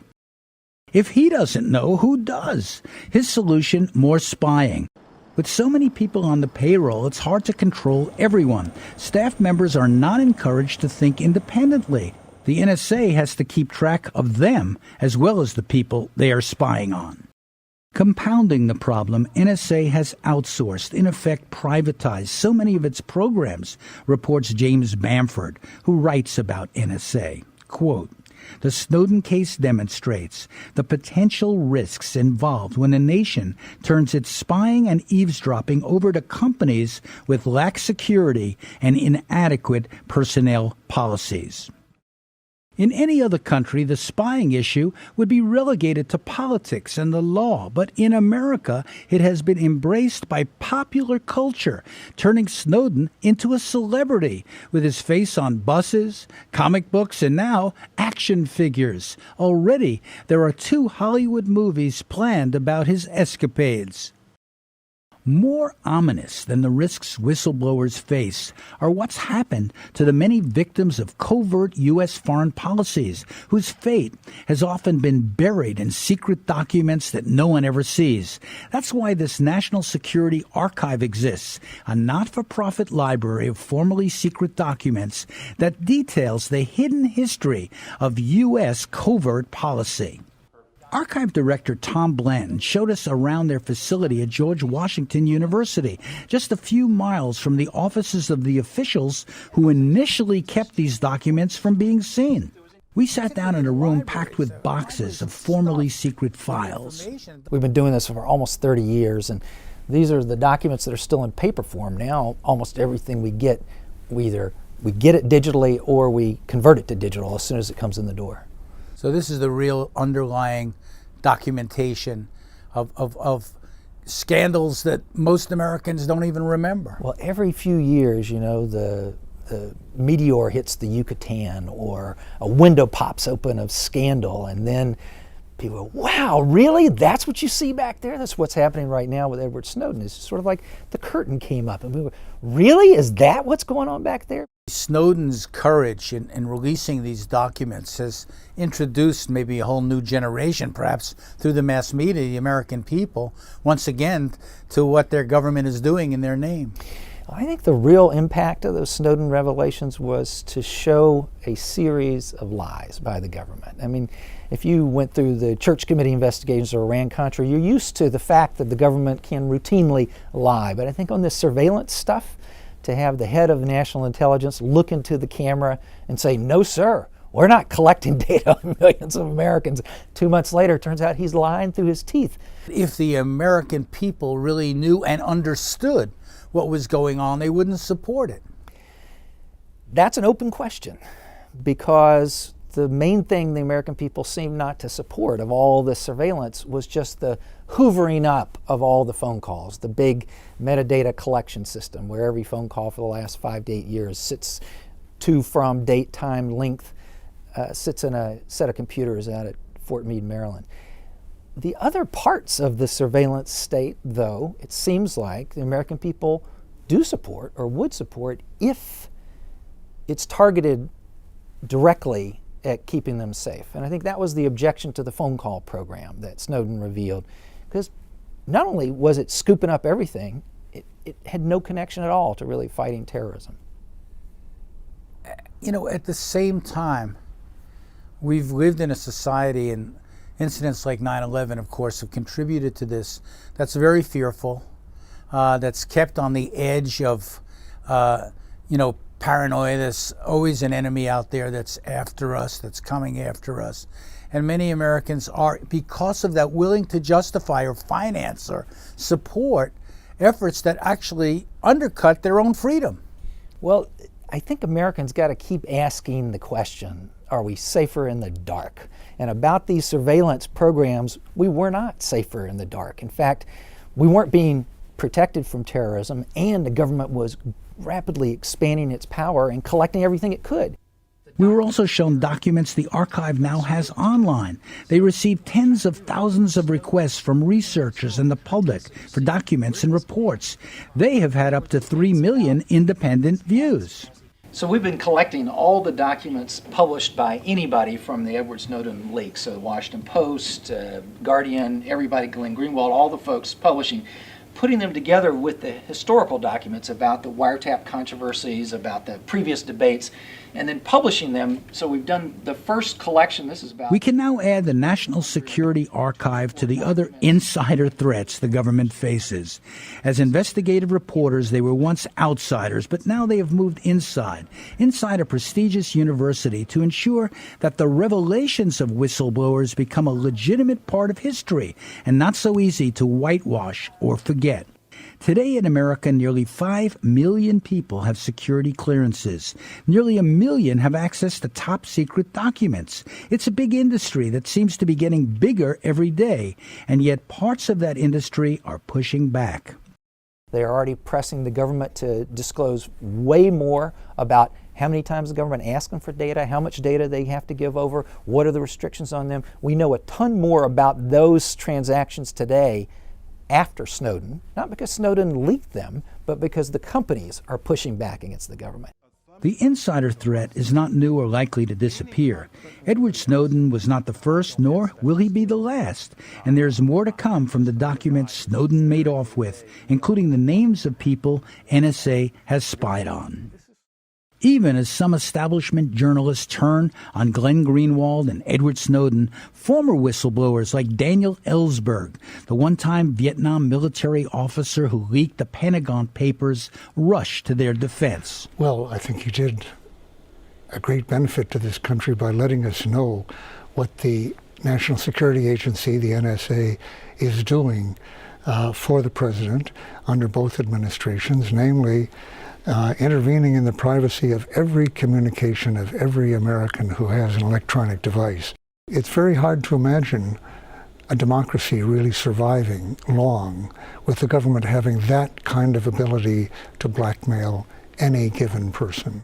Ellsberg also embraced the case of military whistleblower Bradley, now Chelsea Manning, who released secret documents and this video on alleged war crimes in Iraq. Come on, fire! He's a credit to human beings, as a matter of fact, for being concerned not only about American lives and American security, but about what we were doing to foreigners, to Iraqis. Now Ellsberg and other whistleblowers have joined hands to encourage more whistleblowing through a website called exposefacts.org that can securely receive anonymous leaks, precisely what the government fears could lead to even more insider threats.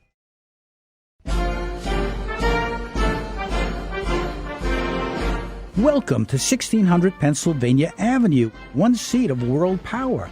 Rest assured, all of the people out here are under constant video monitoring somewhere.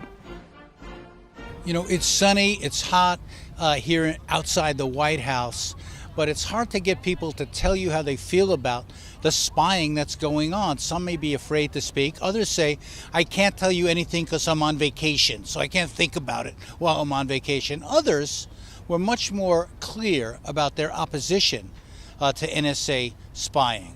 It's illegal. We have rights to privacy, whether it be in public or on our computers or on our phones. The government doesn't have any right to spy on us. It needs to stop. And yet they're doing it big time, aren't they? Yep. So you can't drive through a traffic light without having 10 cameras watching you. I mean, do we not have some right to privacy, even in public?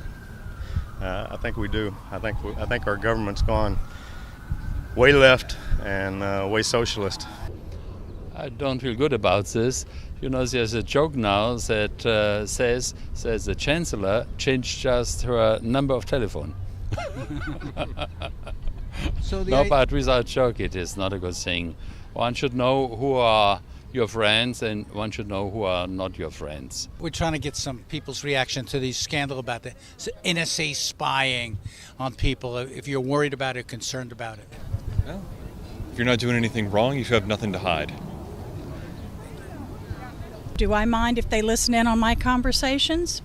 Not a bit, because I don't have anything to hide. Do you know that statement, you have nothing to fear, you have nothing to hide? The very statement, you have nothing to fear if you have nothing to hide, was a statement directly attributed to Joseph Goebbels, the Nazi minister of propaganda.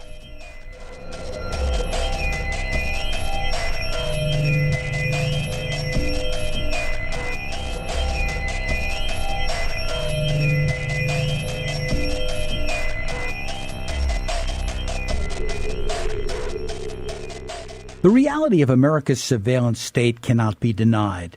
It is very real and to critics very dangerous for the future of democracy. Not only are there protests uniting right and left, but satirists like the creators of Australia's Juice News deploy a rap attack on the surveillance state. Behold the latest weapon in the war of terror, our greatest invention since 9/11, guaranteed to keep us free and safe forever. I give you the surveillance state, ladies and generals. Our secret wires log your keys dial, monitor every single number on your speed dial, rewind straight to your position with facial recognition and pinpoint you within 0.03 of a mile.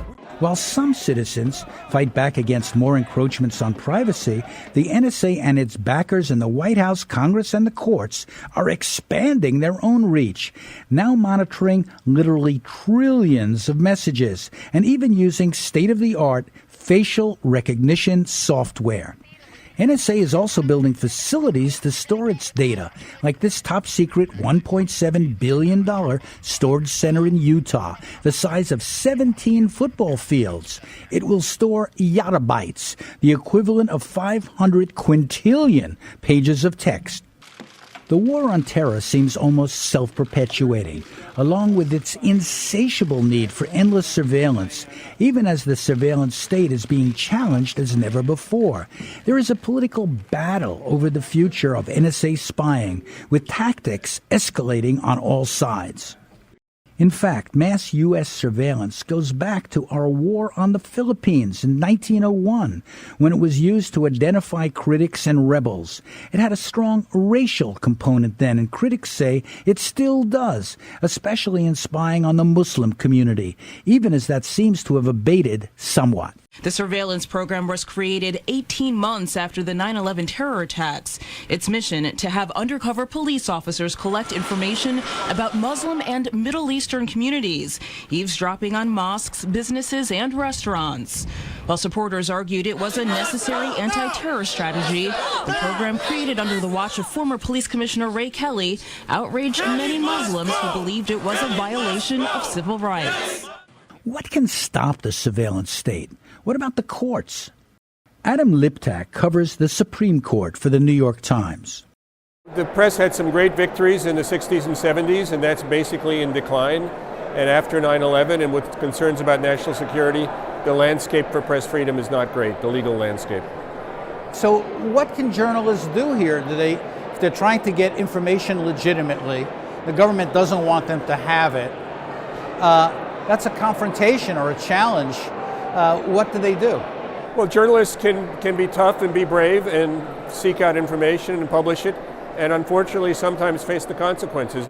Liptak speaks in terms of a balance between safeguards the government says it needs and the public's right to know. He admits his newspaper doesn't publish everything they know. There is, on the one hand, vast overclassification, sometimes to cover up government misdeeds or embarrassing episodes. On the other hand, there are the kinds of secrets that could really endanger the nation, and finding the right line is not an easy thing.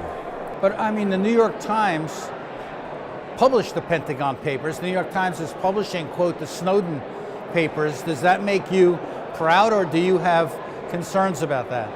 I'm not going to second guess the judgment of the very good editors at the New York Times, but they are judgments, and we don't publish everything that comes into our possession. The press clearly feels constrained and so has embraced whistleblowers like Edward Snowden. Before Snowden sent NSA documents to reporters, he insisted they encrypt their emails to avoid being spied on. And he even made this video to show them how to do it. Okay, installation's completed. Let's start the program. You have two choices, Cleopatra or GPA for the new privacy assistant. You want GPA. It's better in almost every way, even though it's older.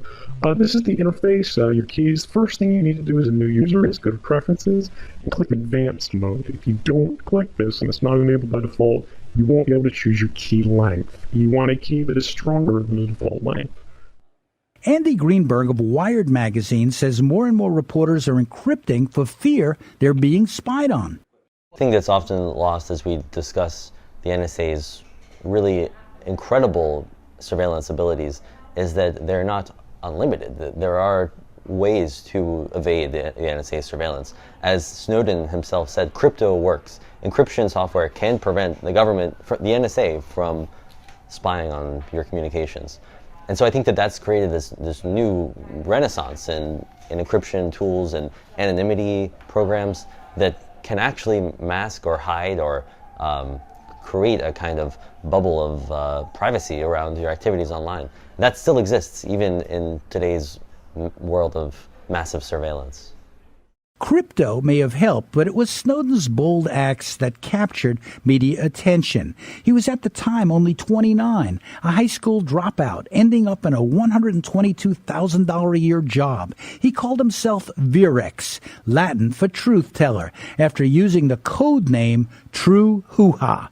It said he spent 8 months plundering NSA secret files. The mass media is now all over the story. A survey of the LexisNexis database found NSA was mentioned only 675 times in all U.S. media in 2012. That number skyrocketed to 6,955 mentions in 2013. Earlier, media critics denounced the lack of NSA investigations by the press before Snowden's disclosures, and then meager media pickup of them afterwards. Today, there's been a renaissance of independent investigative reporting. Journalists close to Snowden like Glenn Greenwald and Laura Poitras launched their own publication, The Intercept, to expose government spying. It is funded by internet billionaire Pierre Omidyar. We'll give our journalists everything they need to do their jobs well. The freedom to travel, legal protection when they need it, new and innovative technology, and the rarest resource of all, the time and organizational backing to develop their skills. Omidyar is only one business leader now pushing publicly for restraints on NSA spying. Simple example is the National Security Agency allegedly collected the phone records of every phone call of 320 million people in order to identify roughly 300 people who might be at risk. That's just bad public policy. At the same time, civil liberties groups on the left and libertarians on the right have been pushing Congress to act because many, like the ACLU's Ben Weisner, see congressional oversight as a joke. I think fundamentally our concern is that surveillance technologies have developed so quickly and democratic controls have been much too slow.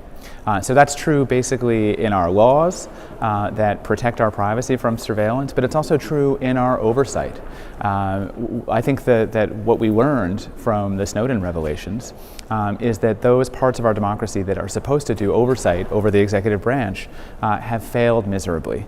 That the Congress, that the intelligence committees that are supposed to rein in and oversee the surveillance state, in fact do the opposite. They enable it in secret. Mr. Snowden hasn't lied to anyone. He did break his oath of office, but part of his oath of office is to the Constitution. And he believes that when James Clapper came in March, our National Director of Intelligence came and lied, that he was simply coming forward and telling the truth, that your government was lying. And this is a big concern of mine because it makes me doubt the administration and their word to us when they come and talk to us, because they have now admitted that they will lie to us if they think it's in the name of national security. Proposed new bills would make some necessary changes to a handful of surveillance laws, but not significantly narrow the NSA's powers granted by law and presidential directives. You know, the NSA has information now on every federal judge, on every member of Congress, on every other member of the executive branch. They may say it's just metadata, but this is the kind of information that could destroy any individual if it were put to the wrong kind of use. So I think people have reason to be worried, you know, not that our form of government is going to change overnight, but that if we don't put in the right controls, there are real threats to our way of life.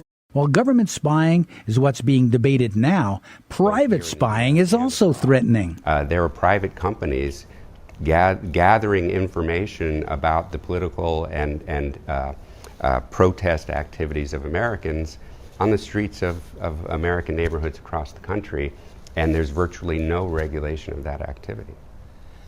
There's also a private surveillance industry, isn't there? Exactly. I mean, with their own technologies and, you know, and in many cases you have international players like Israeli companies that are very active. Right, and you have an infrastructure built for it. So after 9/11, the U.S. government helped fund the creation of what are called state and local intelligence fusion centers. And these fusion centers incorporate state and local law enforcement with federal law enforcement, often other state and local government entities like fire and emergency response, sometimes even utilities, private companies, and the military, all together collecting information that's collected by the local police in your neighborhood as a way to funnel it up to the intelligence community. And then they have programs like what they call the Suspicious Activity Reporting Program, which sounds fine if something's suspicious, but they define what's suspicious, and they say things like videotaping, photography, note-taking, drawing diagrams, in one case, in one program, espousing extreme views. If you see something, say something. Isn't that the big slogan here in New York? Exactly, and what we've seen, only a relatively small number of these suspicious activity reports have been made public, but what we see is exactly what we warned they would be, that it's a proxy for racial profiling, because what's being reported isn't suspicious. Former FBI agent Mike German doesn't dismiss fears of a police state, because he too knows from the Snowden documents that NSA shares intelligence on Americans with the FBI, a domestic law enforcement agency.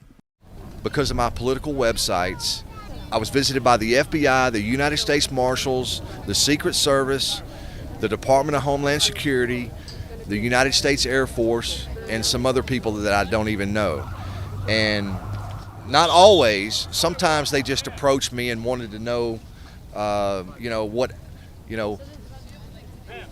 content about my websites, what certain things meant. Even if government surveillance is somehow restrained or curtailed, private surveillance is growing, with new spy technologies now widely available in the consumer market. This is your family. Here's an ad from one company that sells surveillance in the name of personal security. And when you're not in the office, do you know what employees are doing? Does it feel like you're losing control? Introducing mSpy. mSpy is a highly advanced smartphone monitoring software that has been designed to help you mitigate risks at home or at work. Protect your kids and your loved ones from online and offline dangers. Track their location or restrict access to applications and websites. Check their SMS and phone calls. mSpy lets you prevent risks of data leaks, monitor your employees, and keep track of their productivity in and out of the office. Surveillance is widespread in the corporate sector, with companies spying on customers, employees, and rivals. Sam Antar worked for an electronics chain known as Crazy Eddie, which was shut down by the federal government for corrupt practices. They were using surveillance gadgets as if they were their own NSA. My name is Sam Antar. I'm the former chief financial officer of a criminal enterprise known as Crazy Eddie's. I'm a former CPA and I am a convicted felon. Today I advise law enforcement, colleges, universities about white-collar crime. Sam, the issue of surveillance has become a big issue, but it's not a new issue, really. What have been your experiences with the surveillance state that we live in? Back in my criminal days, let's put it this way, in every organization, whether it's a legitimate organization or a criminal organization, there are rivals vying for power. There are factions in every organization. In our criminal enterprise, which was Crazy Eddie's, my cousin Eddie used an Israeli security company to keep tabs on his rivals within the co-conspiracy. So everyone. In other words, there was no honor among thieves. Everyone was spying on everyone else. Yes. And this private surveillance, in a way, has been going on for a long time and is very pervasive. It's a big business. Yes. It's a bigger story than the NSA story. It's really corporate surveillance of critics or corporate surveillance of rivals within their own corporations. In other words, executives surveilling rival executives. Perhaps that's why in our age of innovation, some engineers and tech geeks are designing a new NSA surveillance-free internet. Physicists are using quantum physics to design one. Political leaders who've been spied on by the NSA, like leaders of Brazil and Germany, are encouraging this effort. Brazil believes that the governing of the internet should be multi-sector, democratic and transparent. We consider the multilateral model to be the best way to govern it. My belief is when you're in a difficult situation, avoid the problem, because sometimes you can't win every battle. And my belief is let's try and put our resources as corporations in the emerging sectors of the economies of the world where we're helping people with their needs and we're avoiding being part of a spy network that no matter how well-intentioned by some individual people will end up in very mischievous uses. And we see this all over repeatedly in history. So when you can't win, run to a new corner and try and build something new. The new quantum computers may not be a panacea for privacy, says tech specialist and former military network administrator Brad Summerall. No, they got quantum computers coming out. And quantum computers are going to change everything because then processing data is instantaneous in any amount. So this new technology that's coming down the pike is going to make surveillance and all the things we're talking about now even worse, possibly. Yep. A lot worse. A whole lot worse. Do you feel that sometimes the system, just goes off on its own? It's almost rogue. You can't control it? That's kind of what's going on now, especially with that Patriot Act still in effect. A lot of people have to understand that's what's doing the damage, is that Patriot Act. It is new. I mean, look, money is the driver here. They've got money to do everything they want. If they want to snoop on their own people, they got money to do that. Congress is happy to appropriate money to places like NSA. But the stifling effect, now I ask you, what college graduate or PhD is going to want to come down to Washington and to subject him or herself to this kind of Stasi type environment? I suggest to you that they're going to get a bunch of people that I'd rather not see in the high positions of our security services. Philosophically, do we become the people that we warned others about, like the Stasi of East Germany or the KGB, or have we turned into a surveillance state? Well, we have, but there's some good news, okay? The good news is this, that surveillance states can't operate without incredibly gifted, incredibly imaginative, incredibly smart people like Edward Snowden, okay? Now, if you only have 1 out of 100, or maybe even out of 1,000, technically proficient people like this, that's all you need to do what Edward Snowden did. So, the governments cannot operate without these very bright people. A lot of these bright people bring consciences to their expertise. As long as that's the case, and that will continue to be the case, the governments will not be able to get away with this kind of thing. So that's the good news. The bad news, of course, is they'll keep trying. And as I said before, with the executive, the legislative, and judicial branches of our government all kind of complicit in this, well, and then you have the media and the corporations and all that, it looks very much like the classic definition that Mussolini gave to fascism. And, there's still a lot more to be discovered. I mean, because of Edward Snowden, we have access to an awful lot of information about an awful lot of programs, but it's not nearly the scope of all these programs. Plus, you have so many different agencies involved now. I think there are 16 different agencies that make up the intelligence community. much less the multitude, the thousands of companies that are involved in this activity, both here in the U.S. and abroad. Not quite everywhere. In a report, Top Secret America, the Washington Post showed that there are 854,000 contractors with top secret clearances. Since 9/11, 33 new facilities were built or are being built. That's 17 million square feet.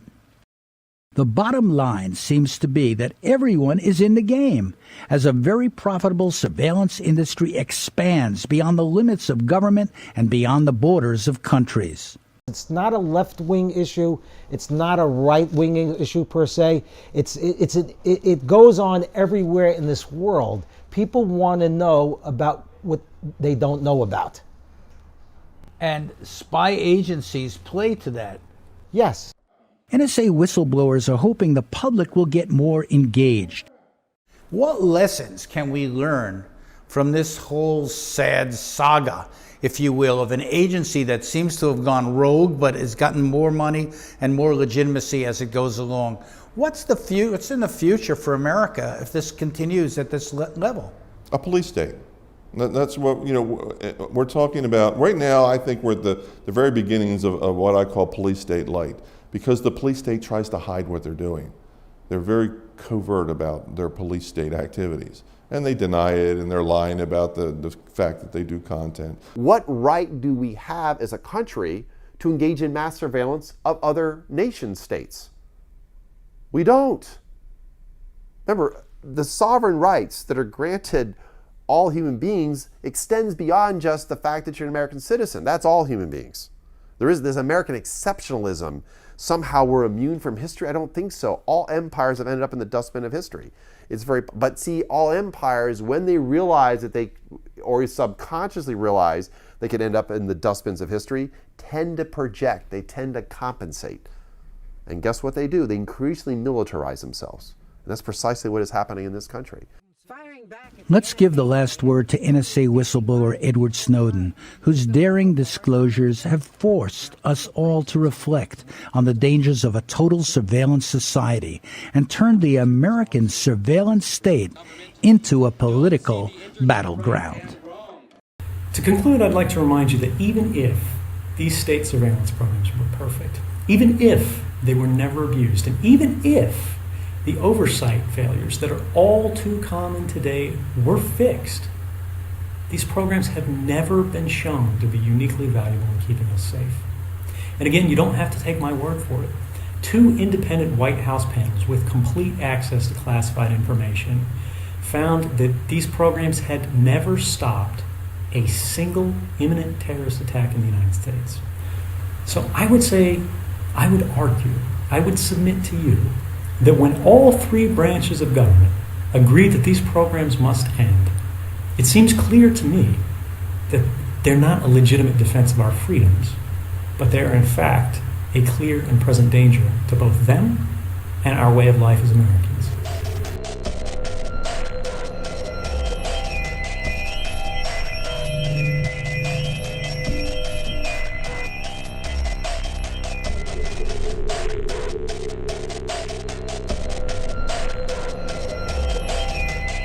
America's Surveillance State was produced by Danny Schechter of Global Vision